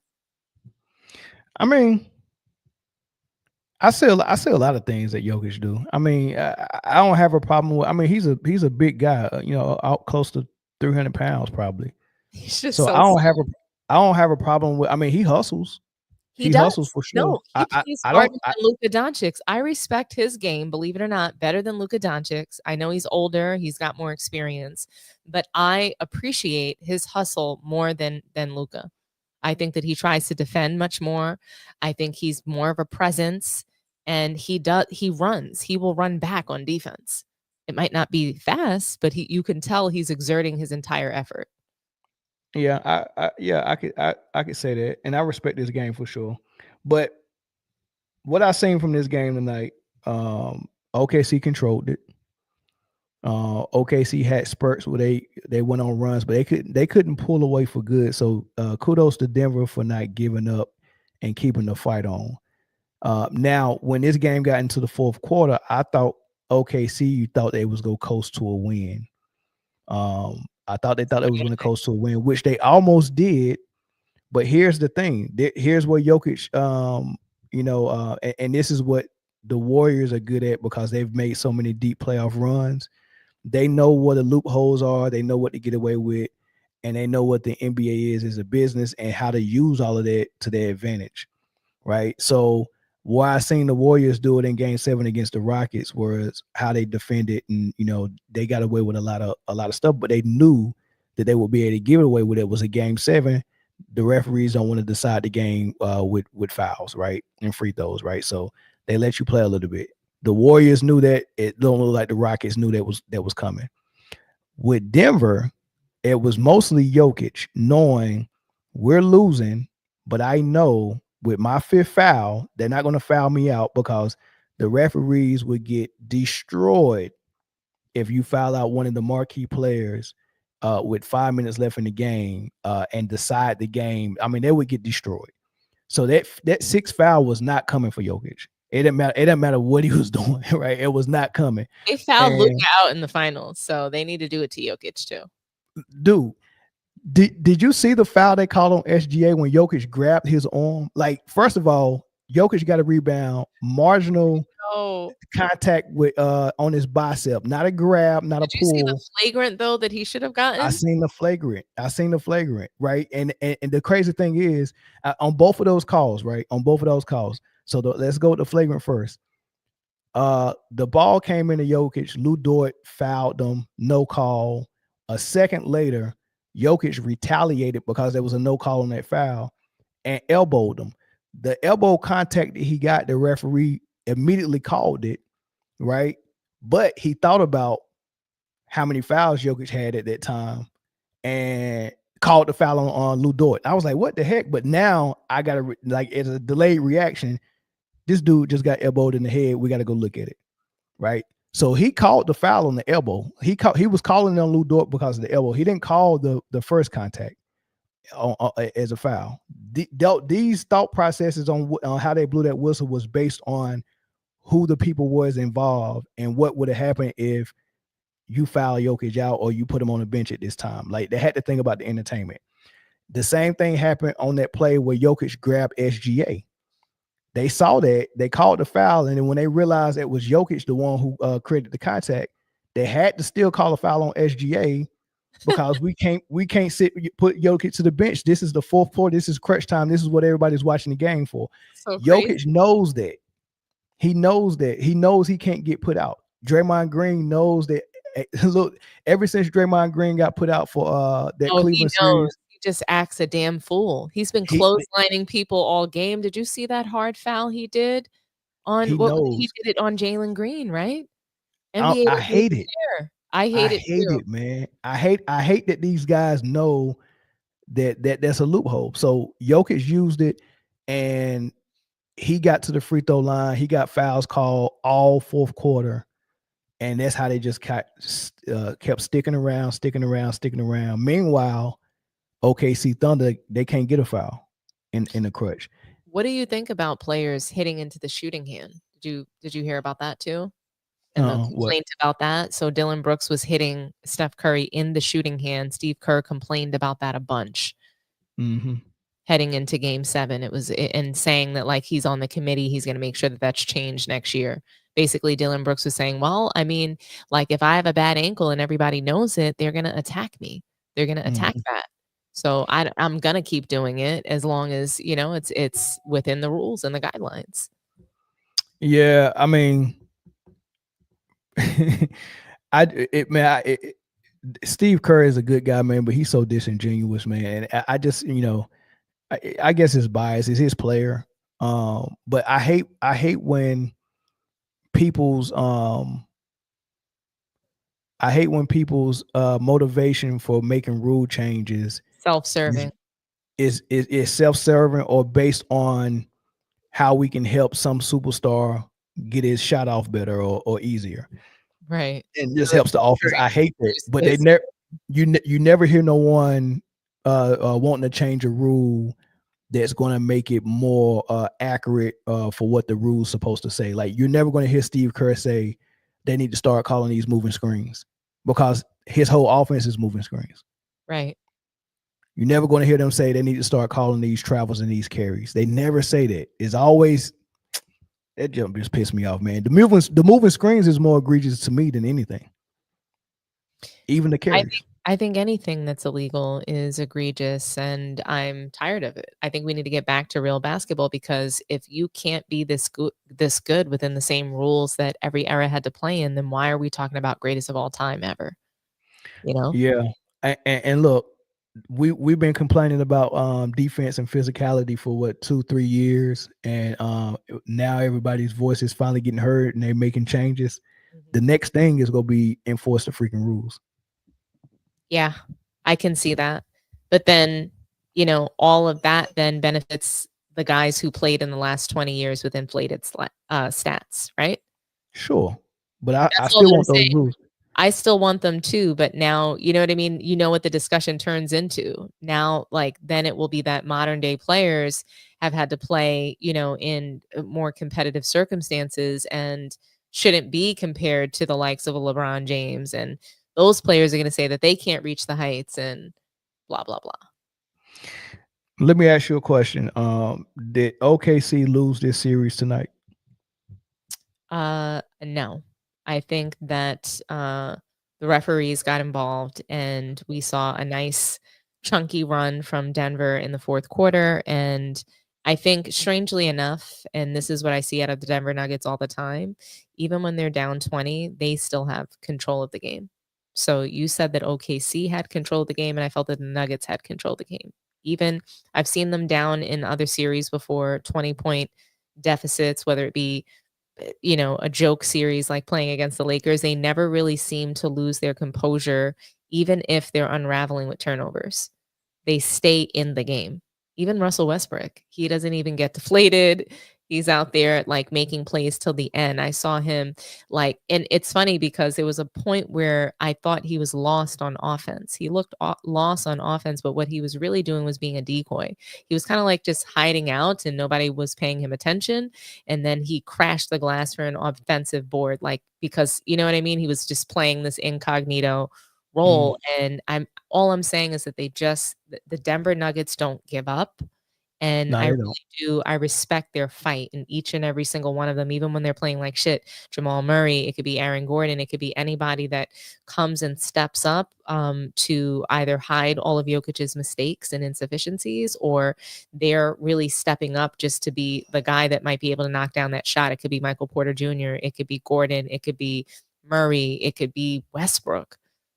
You know, the Nuggets, I think, have firepower at will, and I think that they can make it happen. And I really do think that anybody could take this series. I never guessed that OKC would make it out of the second round. I think they're a second round team, and that's their ceiling. It could be. I picked this. I think I picked this one to go 7 in my previous show this morning or earlier today. I thought this was a 7-game series. I think the Pacers game is a series is a 7-game series. You do know this series is going to decide the MVP, right? Nah, I think they're gonna announce it before it's done. They have to, and it shouldn't because it shouldn't because it's a regular season award, so it shouldn't.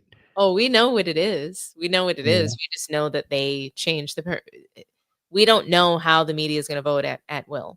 Every year there's a different circumstance of which that they pick somebody. So we'll see.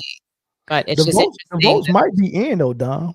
They might be. It's just, I think the votes might be in. That the MVP head-to-head people are up against each other in this round.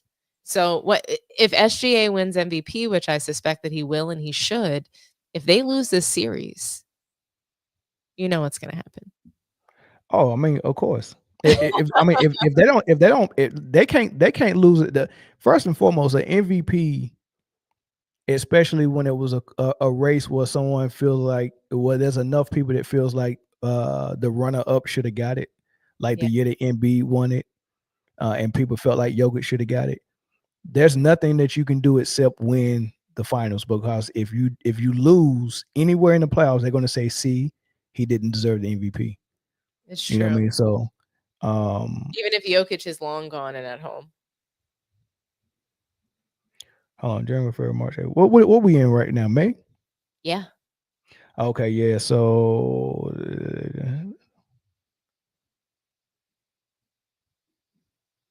okay, I think all the votes are in then. It says April 18th. I don't know why. I thought that they announced, No, they do announce it. But they do it in increments. They do what did they do first? Rookie of the year, 6-man. They just announced Coach of the Year today. So I'm thinking next week it'll be MVP. So it'll be announced during this series. And it's gonna be a lot of talk, you know what I mean? Because this, so the announcement and whatever this series is gonna be will be boxed into what the conversation is going to be. Like, did SGA really deserve it? He's down in the series, or if he's up in the series but Jokic is outplaying him, did SG deserve it? Because Jokic is still averaging a triple-double in this series. They're going to get their conversation out of it for sure. But I think SGA, I think he's gonna win it, but I don't think he's gonna be a landslide. It's gonna be really close. It's going to be really close. What was going on around April 18th, though? April 18th, I think it was the first round of the playoffs. Right? I think the Lakers were getting spanked. The Lakers, SGA had poor shooting nights, but they was winning by 50 and 30. You know what I mean? Like, yeah, I mean. It's running away with games. Yeah, it's crazy. I just can't believe they choked tonight. This is who choked the most, the Thunder or the Celtics? The Thunder. So the Thunder choked the most because when you know that you're playing up against the refs, which they know, right? And they've known that they're going to play against the refs every time. But you know what, Dom? They was fine until the fourth quarter. It just seemed like the refs wanted it to be a fantastic finish, so they was letting Jokic get those fouls. They know this though. They know that they know they're playing against the refs. They know that the refs can take over the game. They're in the NBA, not us. So they know what time it is. They know SGA should really know you're battling against Jokic for MVP right now. You have so much on the line to prove. So for me, this was way more about OKC as far It as like was. their, like to me, he's under duress. They are the ones that have the target on their back for winning the title. They have the best record in the league, right? They're the Yeah. best record in the league. So you are choking this series away from a team that they've been struggling all season long. They don't belong really in the second round. Denver They should have did been so many knocked out in things the first wrong, round by the Dominique. Clippers. They did so many things wrong. many Why are you fouling with not taking any time off the clock? That Why do makes no sense to me. Like they're fouling as soon as the inbounds come in and they're up 3. They're not up 1. They're not up 2. I A told 3 you, only makes them tie. They're inexperienced. They're young, inexperienced. Where was That was the Hartenstein? coach, though. The coach told them to do that. It's both. It's coaching and it's also because they've turned the ball over, Mel. They made poor decisions all throughout they lost this quarter. They collapsed. They had a good lead throughout the whole game. They were up. So for you to not take control in the fourth quarter, the entire team, to me, they were all bad. Everything was bad about the fourth quarter from OKC's perspective. They lost this game for themselves. And it's their inexperience and their coach is kind of, like what do they really bring to the table that says that they are qualified to win or to make a deep playoff run besides the talent that they have? They have a roster that's built to win, but I still think SGA is a little small. Okay. I still think that, like their team, to me, they don't have the experience. The most experienced person on their team is who? Caruso? Mm-hmm. That's not going to win you a title. Yeah, Caruso. I mean, it can. The hustle player. It's the same thing Boston had, though. I mean, it happens in steps, though. Championship pedigree all around. When you think about the top of the organization and how that trickles down to the players and the way that they've developed, that team also took several seasons to win, Mel. This roster hasn't been together the way that the Boston Celtics were. Yeah, but they trending in the right direction, though. I mean, they trending in the direction Boston was going in years ago. I mean, trending in the same direction that they've been trending in, a second round knockout. That's fine. I mean, they gotta gradually get to where they got to get to, though. And if they're not ready, they're not ready. You know what I mean? But the NBA doesn't want to let small market teams win, Mel, unless it's a story. SGA is not the right FNBA player for them to market. Yeah, I just want to see them not freaking underachieve too bad. Like, can you at least get to the finals? You know what I mean? I mean, even when Boston got there and they lost to Golden State, it was they kept Brown and Tatum together and they came back and got better, and they eventually got back and won. I don't want to be right about this, but my suspicion is that OKC is going to be out, and so are the Cleveland Cavaliers. That they're both very possible. That's very possible for sure. What we've seen in the NBA are top seeded teams, early round knockouts in the past decade. That's what we've been seeing. Mm-hmm. So yeah, okay. See that they got some work to do because that was a horrible way to play down the stretch. I just can't believe. I still can't believe it, man. I still can't believe when they started fouling Dominic. I was like, what are they doing? Why? They didn't need to do that. They didn't need to do that. They were trying to. I guess they were trying to create more possessions for themselves to score, but for what? No, they was afraid that, of the 3. They didn't want to give up a 3. And it's always a 50-50, like teams that are up 3 or down or up 2, they play defense and then they give up a 3 and then they lose the game. So people always say, dang, what would you foul in that instance? And like, I'm forcing the ball into Westbrook's hand. Get the ball to him for the 3. Go ahead. I listen, I don't care what they did, but what they did was the worst case scenario. You fouled taking no time off the clock. What was the purpose? Like, the clock is your friend at this point. When I was watching it, I'm thinking, okay, maybe they're trying to create an opportunity for themselves to score if they can get. So, like, even if they hit the free throw, at bare minimum, it would be tied. I mean, at maximum, it would be tied. You don't want the time. You don't want the time to stop. Like, that was just dumb. There's no thinking behind it. You don't, because I don't think that. So Jokic doesn't, in my opinion, move the ball fast enough, into his teammates' hands for the amount of time that they had. And like, I think that they could have I think they could have stopped what was happening. You have to neutralize Murray. You make sure that Jokic can't get the ball to him for that wild shot he loves to take. But really, it was any of them that could have taken that three. So I get what they were trying to do, but again, I think that they had a better chance of letting the clock run than doing what they did. Of course they did. Well, we're gonna see what they made of, because this type of loss, to play a team and make them turn the ball over as much as they made Denver turn the ball over, to have the lead the whole entire game. I'm not saying that they shot the ball super well, but they shot it well enough to win, right? Denver missed a lot of threes. Like, for you, this was a good defensive effort for the Thunder. And for them to lose this, I don't think they're going to get, like, they're not going to have Jokic and Denver turn the ball over this many times. Like, Jokic had 7 turnovers, more turnovers than assists. I just Right. think that happens to him often. He turns the ball over at a high clip. Yes, he does. But when he does, you have to capitalize and get that win, because Right. they're going to be a game where Jokic is going to be very on point and he's not going to turn the ball over. And Right. MPJ is going to make a lot of threes, and Aaron Gordon, like, Jamal is going to be on point. Like, it's going to be games like that, and you lose those games, but these are the games that you're supposed to win. And then you lose on a final second type thing, and that's the same thing that took the heart out of Kawhi Leonard and the Clippers' heart when they played well enough to win the game, and they lost off a tip dunk from Aaron Gordon. He dunked it in on the buzzer. They never recovered from that.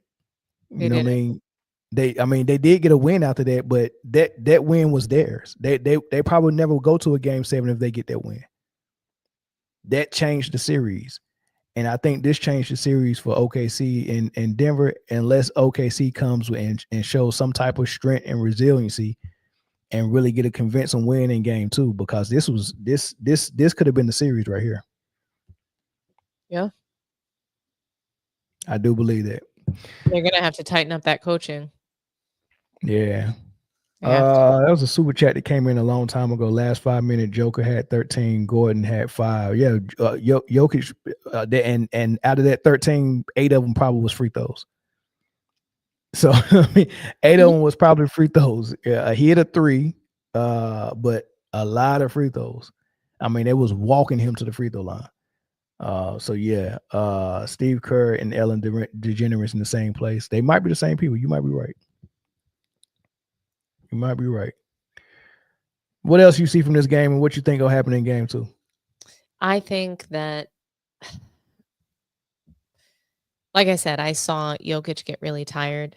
The way that his teammates kept giving him back the ball, even though he shouldn't have had it in his hands, was frustrating to me. I want to see them take more action. It's like, I think that they feel very forced to give him the ball, in like, it's like, okay, I don't know what to do, give it to you. That in moments they look like that. So I think that if OKC can continue to play physically with Jokic, put defensive pressure on him, frustrate him, Hartenstein needs to get more annoying. So I think he needs to get a little bit more annoying with Jokic. And I didn't like the Lou Dort. Like, I didn't understand why Lou Dort was on him at any point in the game. I think Hartenstein needs to be on Jokic, annoy him, get physical with him. And, we might see some different game-changing moments in game 2 and the rest of the series. But that's pretty much what I saw in this game. And in the end of the game, they really were relying on Jokic. They wanted him to have the ball in his hand. Every player on the team wanted to defer to him. And so if he is the go-to option every single time, OKC needs to figure out how to stop that, because Aaron Gordon's not going to hit a clutch 3-point shot every game. So they need to focus on Murray and definitely on Jokic. Yeah, man, because Murray didn't shoot that well. Murray didn't shoot it that well in this game. He didn't shoot it that often either. I mean, he did early, but in the second half, it seemed like he deferred a lot. They all did. That's what I was watching them defer to, and they would give him. Did you notice like weird sloppy passes to Jokic? Like, here you go. Yeah, Jokic was throwing some bad passes too. He did. Oh, absolutely out awful. of bounds and all types of stuff, man. Oh yeah. You know what I mean? But I mean, it was just a good game for both teams. I mean, I thought OKC really outplayed Denver, but the fourth quarter was I mean, it was a Jokic They choked the game mastermind. away. They saw Yeah, that the they refs were choked, but giving it to them, Jokic. and they let it deflate them. That's the thing. When you know that the refs are giving them the game, you can either let it deflate you or you can win in spite of that. And And that's it wasn't really the refs giving it to him. It was Jokic was playing the refs though. but he always does. He talks to them at halftime. You got to watch that carefully. He pulls them to the side, has full-blown conversations with him. I don't know what he's offering the refs. He's got to be giving them money. Hey, I'll I said one of my MVP buy you a trophies. He car. got. Like, I'll buy you a car. What car do you Oh want? man, Got you. it's just insane, man. They get outsmarted like that. This dude was like, he just knew he was going. He throw his arm up and then he walked right to the line. I was like, yo, this is crazy, man. Look, he's This is telling them insane, that I got Serbian dollars for you. How much you want? man. It's insane, man. All right, man. Do anybody want to call in or we ending it? Free. What's your prediction for next game? I've got OKC taking the next game. I ain't picking OKC no more. I'm not picking them. I mean, if you go let Jokic do that to you, I'm rooting for Jokic and I'm picking Denver every game. So I think this is gonna be a sweep. I mean, it is what it is. Denver gets the sweep. I mean, I want to be wrong. So I want to be wrong. I want to see. I don't. I want SGA to win the MVP with no dark cloud. And I feel like if he loses to Jokic, then I don't know. I just feel poorly about his MVP. And I don't care that you're saying it's a regular season award. I think that it is definitely, one of those awards that you're going to feel poorly about if you lose to the runner-up MVP candidate. So, of course, yeah, it's optics.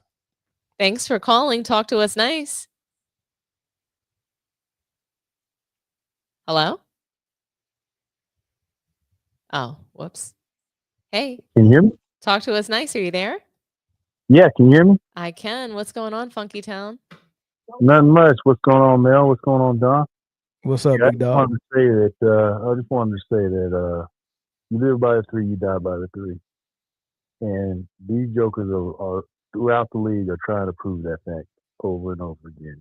In OKC, I agree with you completely, Mel. Literally stole grabbed the defeat from the clutches of victory, because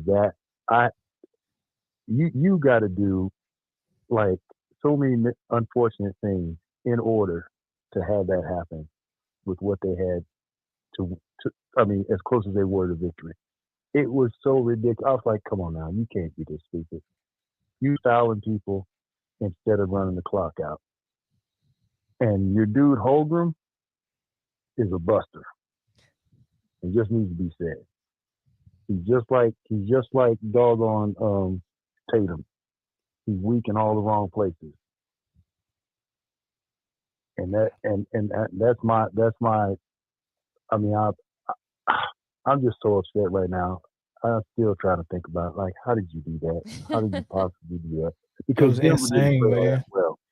Insane. You're so upset, and the way that this game turned, Mel is ready to because I saw it last week with last year with the Mavericks. Well, Mel is turning his back on SGA instead of rooting for him when he got taken out. So basically, Mel is saying, hey, SGA got taken out by the refs last year in round 2. Yep. So I'm just, he's done for. I'm not going to root for him. Let him just But here's get the taken thing. out Like again. when Hogan went up for that dunk,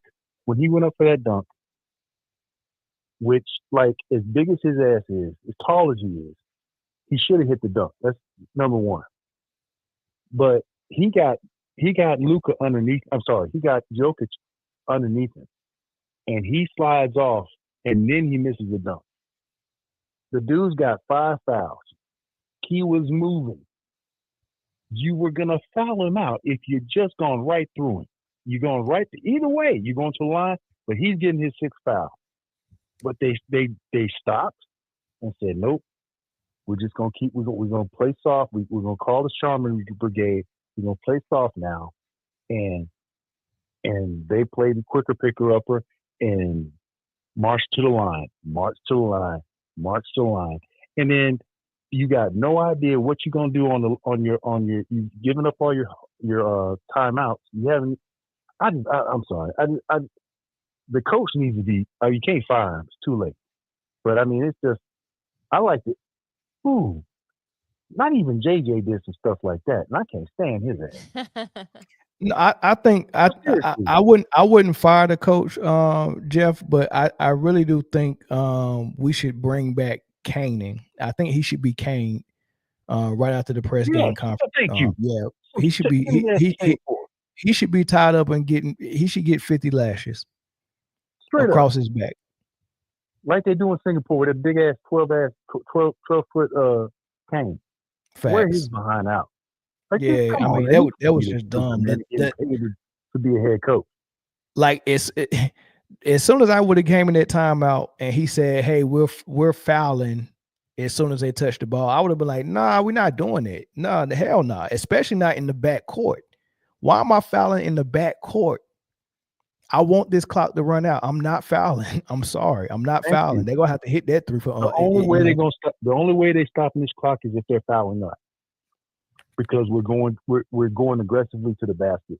But the same, it's a disease that I think, like you said earlier, they're letting them play. But I think these players don't actually have the fundamentals to understand what they're supposed to do in the situations that they're getting put into now. Even like yesterday with Thompson, I like him. He was hustling, but even the way he was hustling when they were going into the lane, they got their backs to the basket. I mean, I'm not talking about posting up. They're cutting through the lane, and it's like, dude, you're not even looking at the rim. You're going right past it. You're not. You know what I'm saying? They're not making themselves a threat, a double threat. They're doing this haphazard. There's so many of them doing this haphazard thing that they don't understand. Like when the pressure comes down, that ain't all you're gonna look like is silly when you don't have an understanding of the basics. If I got a mouse in the house, like what's his name, Hornstein, or what's the dude's name, Hohenstein, whatever that dude's name is. Yeah. If you got a mouse in the house, what are you supposed to do?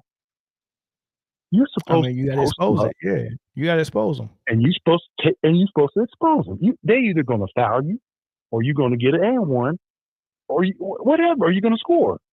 But they don't do that. They don't seem to understand. Like, dude, you are big, and you got a guard on you, and you're right near the basket.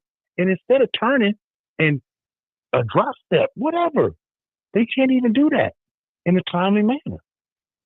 You know, when you're supposed to, that takes pressure off your team. But I mean, one of them dudes for OKC. I mean, how are you going to be in the fourth quarter in crunch time shooting air ball? How did that happen? And I think it was two of them, two separate times in the fourth quarter. I don't know the name, so I'm not going to lie about it. But how do you do that? How do you shoot air balls? I mean, I'm just saying, I'm still flabbergasted by what I saw. But me too. Disgusting basketball down the stretch. These guys that were resting after the first round, they've been playing with their food, and it's come back to haunt them, because the dudes that were coming off those 7 games or whatever are hungry, and they're like, okay, they're ready. Mm-hmm. Yeah. And they're tired, and they know they're tired, so they're gonna put up a brave face as much as they can, and it works out. It's been working out for all 3 of them so far. Yeah, it sure has. But none of them should have won. Well, Indiana maybe. You know what I'm saying? Indiana, Indiana did it because, like, Dom said it before. Mitchell is a perennial second round knockout, but you're right. Indiana, I'll give they came out right, but the rest of them, come on, man, come on now. If you can't run the clock, that's basic stuff. Like you don't know what to do. You got to lead, and they ain't got timeouts. Come on, man. If anybody's making a march to the free throw line, it's you. But you automatically fouling people and not running the clock out. I ain't never seen a team that was up 3 want the clock to stop. I've never seen that before. Because you please stop the clock. Please slow the game down and stop the clock. We don't want it to end. Like that was insane. Off of them. You giving them time to run to the line. They're up there making they're up there, like you said, championship pedigree. They go, okay, all right, this situation, we're gonna do this. We miss, we're gonna do this. We're gonna do this, we're gonna do that. But these dudes over here, nah. We're gonna give them the time, and then we're gonna put our players under pressure, and then Holgram gets on that line and misses 2 in a row. And you don't rebound. First you got there to rebound, and he missed 2 in a row, and he the one who gave up the 3 as well. Yeah, I mean, come on, man. I'm sorry. I mean, he got back, but didn't find the shooter, and was in no man's land in the paint, trying to guard somebody driving to the hole that already had that's like pitching to Barry Bonds. Like okay, now you it's 3-2. The count's 3-2. Walking. Yeah. Nuggets in 4. I'd walk in a run. He can't hit 3. He needs 3 runs. Now we're gonna pitch it to him, and he hits a grand slam. That's your fault. Nuggets in 1. I'm just saying. I just don't want the Nuggets to win. I really want to see SGA win. Nah, this meltdown almost guaranteed them. I mean, like Dom said, and if they don't come back and literally beat the brakes off of them in the next game, this series might be over. For sure. If they don't win the next game, they got to beat the brakes off of them. You know what I'm saying? But you don't understand. The refs got to let them play, though. The refs got to let them play. They got to stop facilitating these silly fouls. Like, stop being complicit in the silly fouls, man. Fouls on him. No, that's what I'm saying. But when it was Jokic, all he got to do is the regular stuff in the regular season. Just breathe on him too hard, they're gonna call a foul on you. But it ain't even them breathing on him too hard. It's him creating all the contact by grabbing them, and they're falling for it every single time. I'm like, man, you got to be kidding me. You got. I mean, come on now. But they don't. Again, it's not no situational awareness. They don't understand. Like, dude, you realize what you're up against. Like Dom said, you're going up against the NBA. You got to understand. You got to beat these people. They're not going to give it to you. You're not going to get the benefit of the doubt. You're not going to get the benefit of the whistle. You got to beat them. You have to make it understood. We have to win and beat them. All right? And I mean, they made mistakes. Denver made mistakes after mistakes after mistakes, and you still lose. Come on, man. I'm sorry. That's just ridiculous. And how Boston let them come back from that deficit. There's a whole bunch of people need to get their behinds caned straight up. All over the place. It's incompetent. I guess incompetence is what's getting on my nerves. It's just like these people really don't know what they're doing. They really don't know what they're doing. And it's, after all these years, the basics that you learn in basketball from a young age, they haven't been taught. And it's like, it shows when it gets down to the pressure point. If it's not there, if it ain't in you, those cracks gonna show. And they've been showing all over the place. Good Lord. But anyway, having a great show. Y'all keep it up. Rant over. I'm getting it off my chest. Y'all have a good one. Thank you so much, Funky Town, for calling in. You have a wonderful night. You too. Have a good one. Bye-bye. Bye-bye. I can't stop shaking my head. This was a crazy game. Like, honestly, I was over the moon when my Knicks won earlier today. I was just like, wow, I was not expecting this. And then to see this happen, This was just like, it was gut wrenching because, like I said, OKC has had the number 1 record in the league. They have beaten the Nuggets this season. So I was just annoyed by this loss for them and for SGA, because it does, if he loses this series, if they lose this series, Mel, you know what this means for the regular season MVP. It feels like it doesn't mean that much. What it feels like is the regular season doesn't mean that much. If OKC and Cleveland are both out, if Boston loses, imagine if the 3 top teams in the league all lose in this round, in the second round. What does that really mean about the regular season and how this league is being ran? What you think? What you think it means? What it means is that NBA players are not giving us the best product that they can give us all year long. That's what that means. So if they're waiting until the playoffs to give us something, then that means that we're being cheated as fans throughout, the season, which we do know, but I'm saying that this is just more evidence of that. It validates those comments and statements. And, what it means is that players are not showing up to camp in shape. What it means is that teams are not, they're not practicing together. That whole thing about gelling, all that means is that teams don't practice together, which has been spoken on in great length, right? So all the things that you're supposed to do to be dedicated to your job, your craft, building a team, and truly, having that camaraderie that gets you the W's throughout the regular season as well as in the postseason.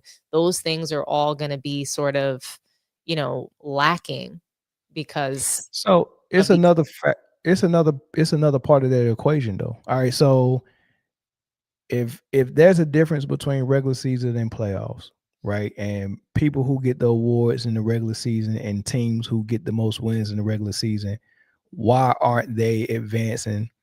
As far if the case is that they do get put out in the second round, why is it such a difference between the playoffs and the regular season? And it's part of so the equation is what the players are doing, but we also got another equation. What are the refs doing? Now, we do know for a fact the whistle changes in the playoffs, correct?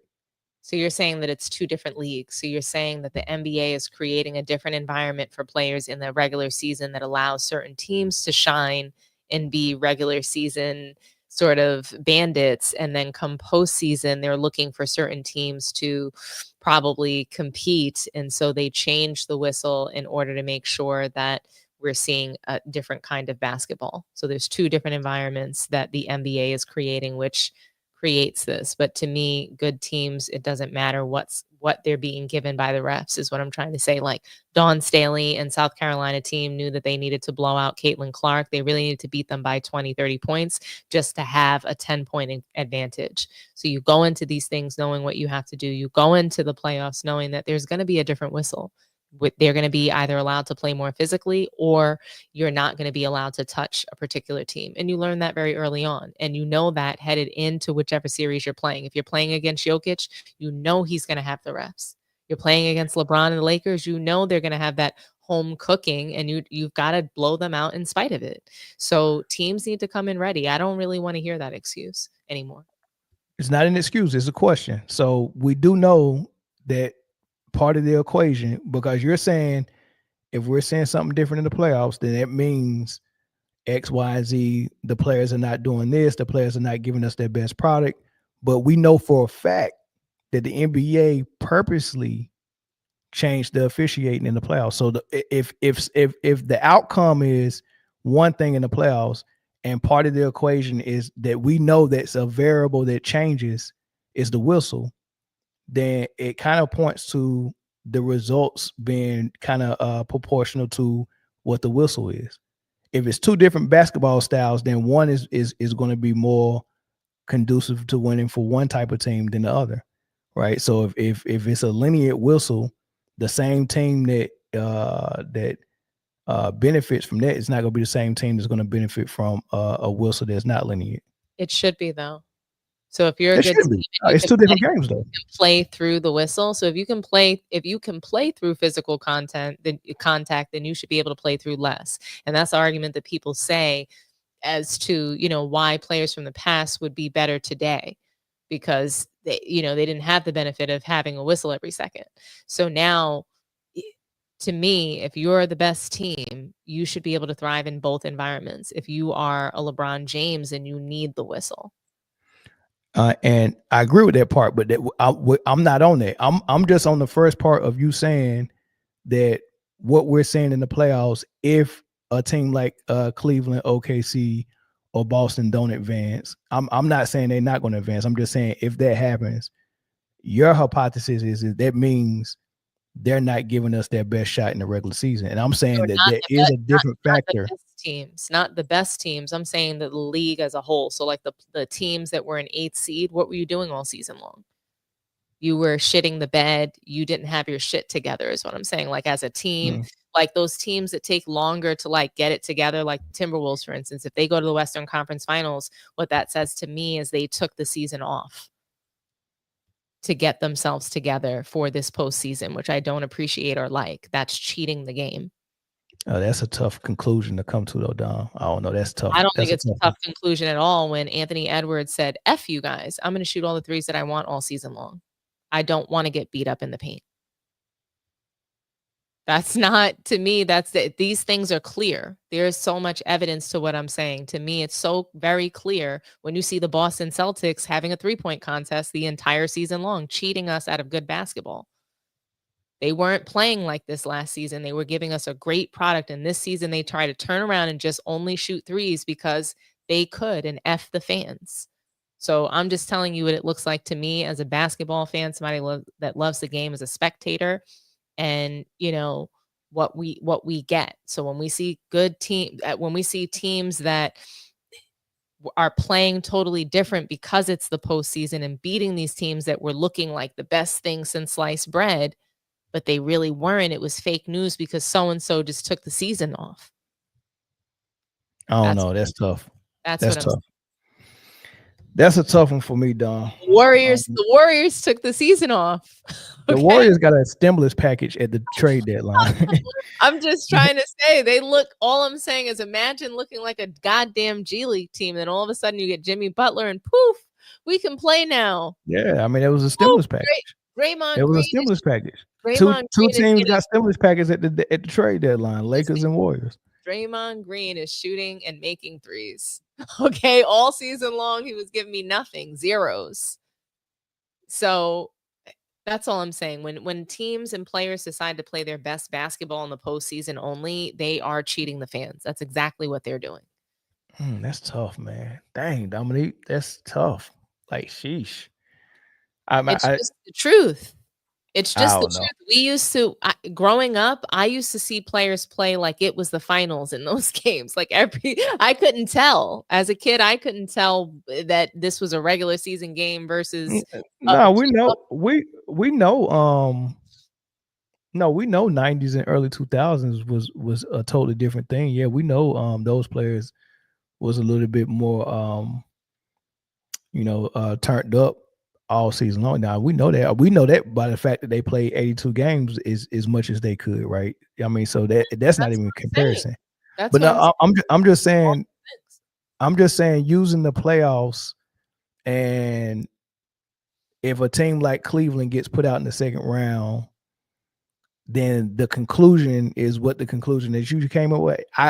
I think that's Cavaliers. Not that the Cavaliers cheated us. So I want to be very clear. So if the top 3 teams get knocked out, I'm not saying they played poorly throughout the season, that they cheated us and that they're cheating us somehow in the postseason. I'm saying the other teams in the league. They decided that the regular season doesn't matter to them and that all they're playing for is the postseason. I don't know if that's true, what?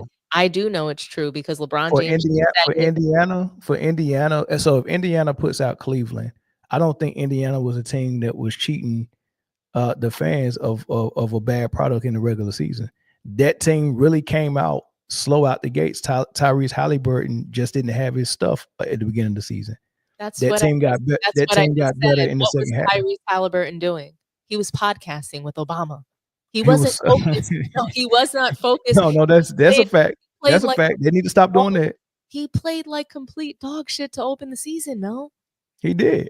I think he had a scoreless game, but his mind, all I'm saying is that players, when they start the season, they're not giving us what we deserve as fans. So you want to disagree with me, but nothing that I'm saying is wrong. No, I'm saying out of shape. So you're saying a lot of Love things it. that's true. Hold on. You're saying a lot of things that's true. What I'm saying is I don't think it connects to the playoffs. I don't. So I think it's all about the playoffs because they pointing don't out that a player ready. is podcasting and his mind is split. I'm 100% on board Is with he you on that. podcasting now?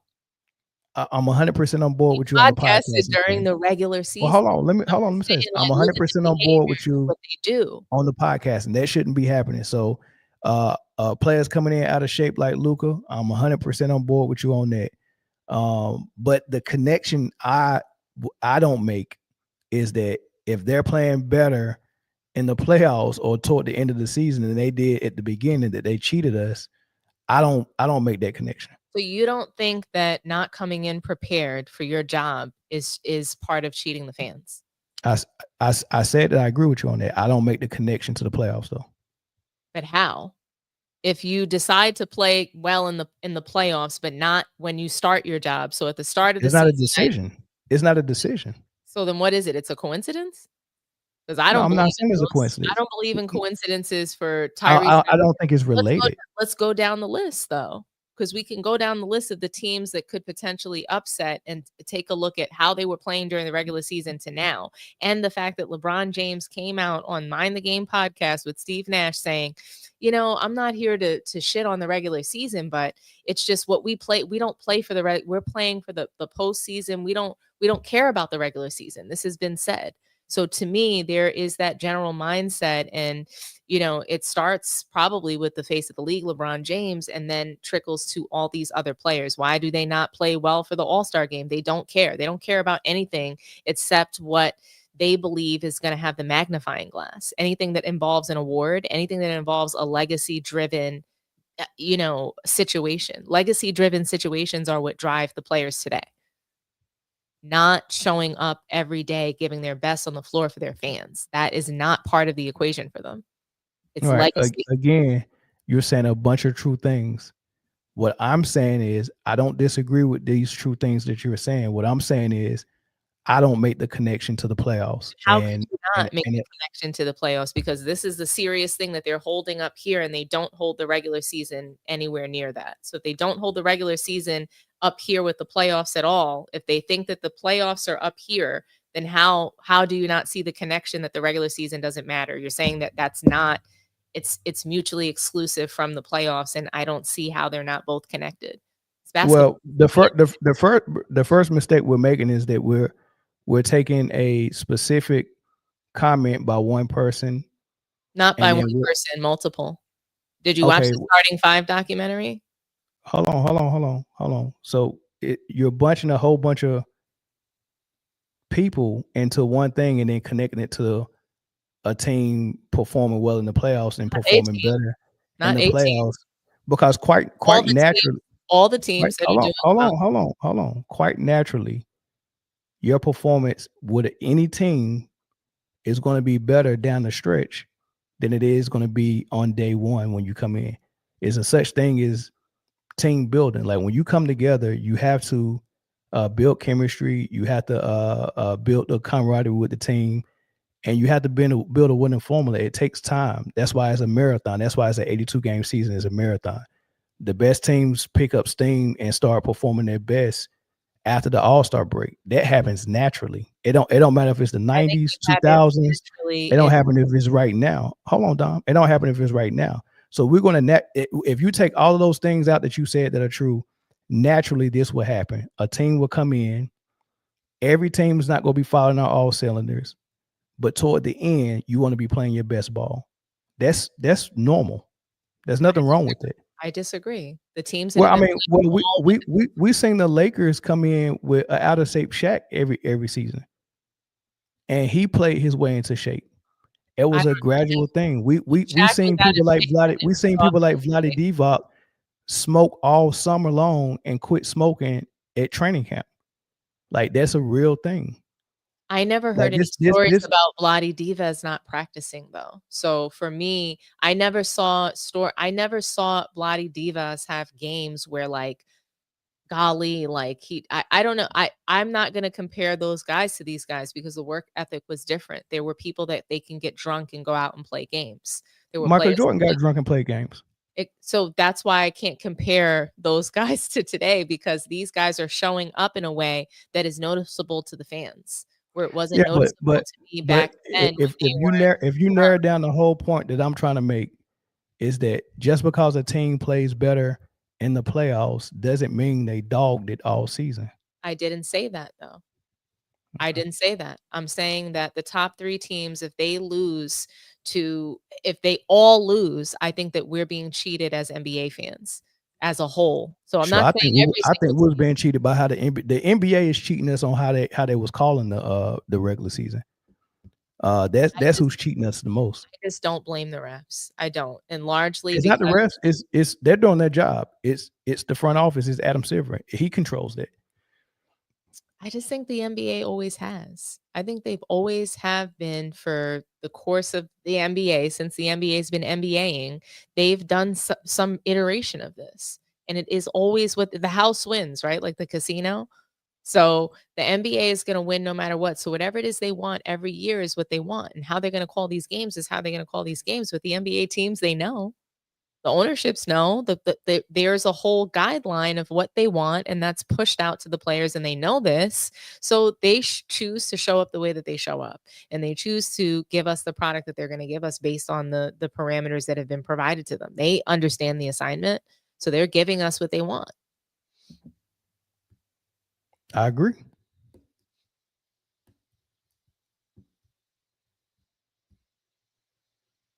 Touche. All right, who playing tomorrow? Who's playing tomorrow? It's the Timberwolves and the Warriors. So I don't even want to watch this, man. Draymond Green is about to choke Rudy Gobert again. Oh my God. And so when he does something, you know what the Timberwolves are going to do, right? Rudy Gobert in his French accent is probably going to say something about Draymond needing help. That brother, he needs to get the help he deserves.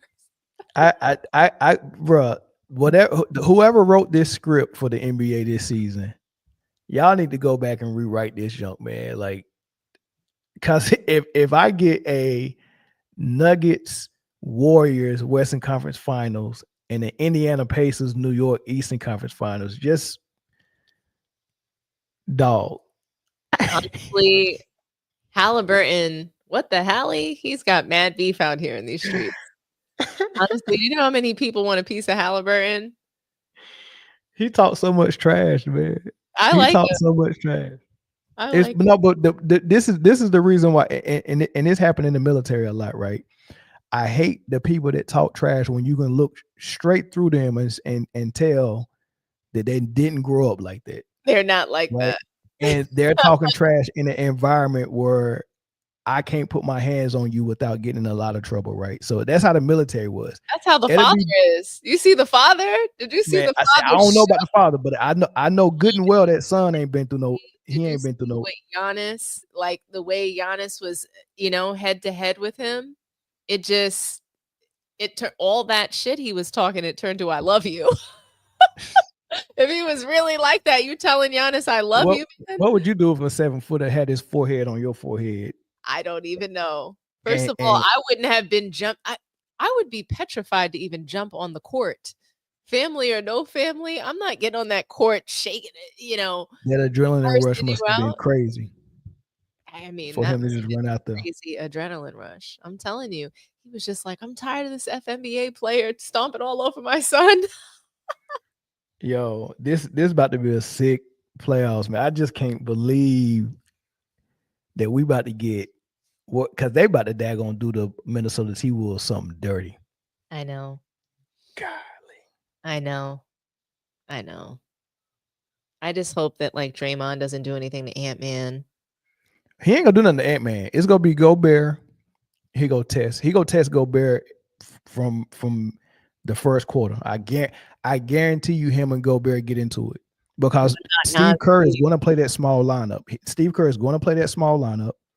He's going to start Draymond at center, and he's got to box out 7'3" Rudy Gobert. which is not as hard as boxing out Steven Adams, because Steven Adams is like a mountain, Yeah. right? Gobert is just tall, so he can push him out of the way, and plus he think Gobert is soft, so he's going to bully him and push him out of the way, and it's going to be confrontational. I know. Gobert is gonna. I think he's gonna try to like boss up. I hope he do. I hope he gets in a fight with Draymond, and they both get kicked out of the series or suspended the game. I know, because I don't really want to watch Gobert. I'm tired of him. I don't want to watch Gobert get an offensive rebound and can't go right back up and dunk it, man. That really be throwing me. That throws me off, and just the way that they tried to make him look like Wilt Chamberlain in the last series. I'm like, oh my God, the Lakers got to be absolutely ashamed for letting everybody get a career high on them from the Timberwolves. Who you think better, Gobert or JaVale McGee? JaVale McGee. You think he's better than Gobert? Yeah. That's tough. I just think he's fundamentally more sound. I think he has a better handle. I think everything is better.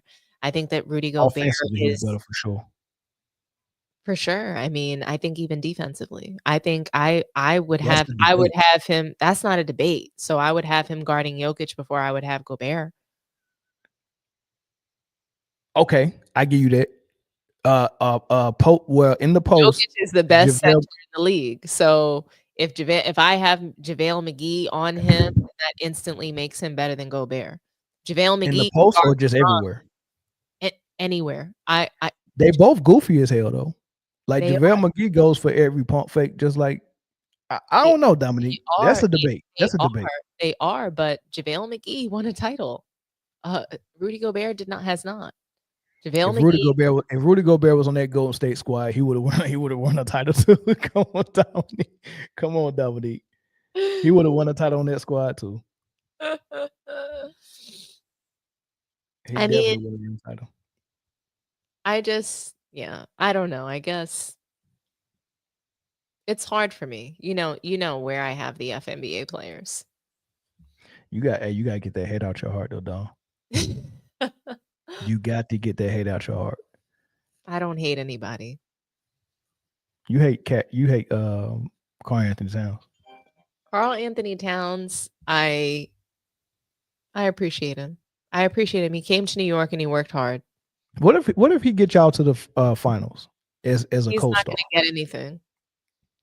He's the co-star though. Co-star? Yeah.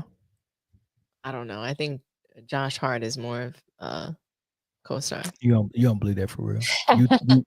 You speaking with your heart right now. No, so I like Karl Anthony Towns. He just is not going to be consistently aggressive enough to give us what we need. He's not going to get us. He's not going to get us a title. He's not going to get us to the finals. I'd love to see it, but I don't believe in Karl Anthony Towns. Listen, if y'all get past Boston. So let me ask you a question. Are the New York Knicks better than the Timberwolves were in the last year in the Western Conference Finals? But you know what? Better question. No. Is Jalen Brunson better than Anthony Edwards? I don't think so, no. So why the hell couldn't Karl Anthony Towns be a better co-star to Ant-Man? How do you fumble that bag and get yourself traded to the Knicks? I think the team needs something different from Cat in New York than they needed from him in Minnesota. Like, because it may well be true, but we still need something different from Cat in New York than what we're getting from him in New York. So yeah, but y'all got plan Bs put around him. Like, we just got 29 from OG tonight. We still need Giannis to bum rush the lane and not get the call. But that'll change how Brunson plays, though. Like, yeah. I mean, you see how even Lillard don't look that good alongside Giannis. I don't know why you say even Lillard. You like Damian Lillard? I don't. I never did. I always thought he was hiding. I thought he was hiding in Portland, and now he's getting exposed. That's what I see. Well, I mean, maybe not. I mean, I just think it's a bad fit with him and Giannis, but just based on how they play. Now, if Giannis decided, you know what, I'm just going to play like Alonzo Mourning, and I'm not going to do this perimeter stuff that I do. I'm just going to play like a Doesn't do conventional lot post of the player. perimeter though, and I'm not saying he's a conventional post. Okay, yes, he's driving and getting downhill. Okay, but he's not shooting threes. He's not playing the perimeter. No, not as a shooter, but he starts his offense on the perimeter and try to get downhill with a dribble drive, right? So he's playing on the perimeter. He's just not shooting on the perimeter. So when you play like that, that means you got to have the ball to kind of create your offense. And if you got the ball to create your offense, that means Dame Lillard has to help space the floor as a shooter and then wait his turn to do what he do with the ball, which is what Jalen Brunson was doing with Luka in Dallas. He was spreading the floor for Luka as a shooter. I don't think it looks the same on the Bucks, though. I'm not gonna lie. I don't think it looks the same. I don't think that that Giannis is playing that kind of star ball the way that Luka. I don't see the same thing. I'm sorry. No. You're right. It's not the same thing as Luka. Yeah. It's not the same thing as Luka. I'm just saying he is demanding the ball, which is horrible for a point guard to be on your team that also demands the ball. Like if I'm a point guard, I'm telling you, much more movement though. So to me, the Bucks play more of a Warriors style offense where the ball is moving more, not quite as much because Damian Lillard isn't running and moving as much as Steph Curry is. So he would have to play like that in order, in my opinion, for the Bucks to look better, because Giannis has improved as far as being, playing more of a big man style. No, he's still okay. So what's the offense in New York with Brunson? So replace Karl Anthony Towns with Giannis, and Brunson plays the way he plays. He plays a lot of hero ball. What let's take tonight for instance. Giannis needs a hero, so that's why I like them. And he had one and he couldn't defer to him. But let me. So let's take tonight for example, Dom. In the fourth quarter, Jalen Brunson doing his thing. What is Giannis doing at this point? I think the same thing Karl Anthony Towns was doing. So here's the thing. You have to let Brunson do that. What did I say was the reason why I wanted Giannis though? What did I say? So he can bum rush the lane. Correct. Which means he needs the ball. Cat's not. I don't care. Giannis can. I mean, not Giannis, but Brunson. I'll let Brunson stay in the corner. Brunson's not going to get the calls, and neither is Karl Anthony Towns. Yeah, but then you're not maximizing Brunson. You get what I'm saying? Like to maximize Giannis, he can be the point guard all point guard long, okay, and then come fourth quarter when we need to get buckets that are going to be illegal. Right. Giannis is going to get us those illegal buckets. You said illegal, but I'm telling you, it's going to make Brunson look like Lillard in Milwaukee, or it's going to make Brunson look like Brunson in Dallas. I don't think so, because Brunson still. I hope not. Because I'm sorry, but Brunson still looked like Brunson in Dallas to me. So I saw his potential in Dallas and saw what he could do. Damian Lillard didn't do what Brunson did when he played alongside Luka. Brunson can play with Luka. Is that the best kind of? Best? In spurts, like we did, like in spurts. Well, because he was brought off the bench. He was a backup for Luka. He wasn't really. He started. The last year he was there. He came off the bench a lot though for Luka, especially in the playoffs. So he, in my opinion, I think that he would be fine with Giannis. I think he would figure it out, and he would be able to still be the hero, because Giannis can't be the hero in the fourth quarter. Okay. So unless we're saying, hey, we're giving it to you, you do what you do, make sure you get that call.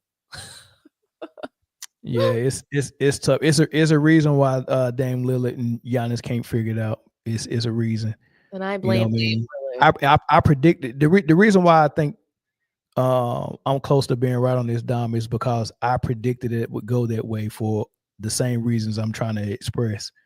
And it went that way. So when that happened, when I have a hypothesis and then it plays out, I look at Damian Lillard and he's not moving. He's not doing anything. He doesn't deserve to have the ball in his hands all the time. To me, Damian Lillard is not who you think he is, in my opinion, Mel. Who I think he is, though. You think he's somebody that can play, and I don't.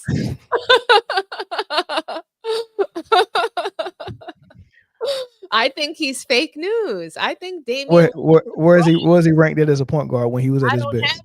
I don't have him ranked. I never liked Damian Lillard. I always thought he was full of. That's feelings. I'm saying I never liked his game. I never thought it was that great. I thought it was fake news. I think guys like Lillard benefited from, high call volume. Okay. From, the whistle. Damn like that, Dom. I don't like that. see it. He just had a gas. He just had a gas. Man, that man tore his Achilles too, man. That sucks. I want him to retire. He's out of gas, Dom. That's all. And they can't figure it out with Giannis. He's depressed. He wanted to go to Miami. He didn't get to Miami, so he plays like shit. Okay, that's the bottom line. He would have been great in Miami too. Dang, he would have been there with Butler too. Look, and I don't blame him. Who the hell wants to be in Milwaukee? I would rather be in Fun, Sun, Palm Beach. I get it. But you didn't get there. Too bad. And he probably would get caught up in some of them Diddy parties too, because he was divorced. He would have been going over there single. Yeah. He would have been at one of them Diddy parties for sure. For sure.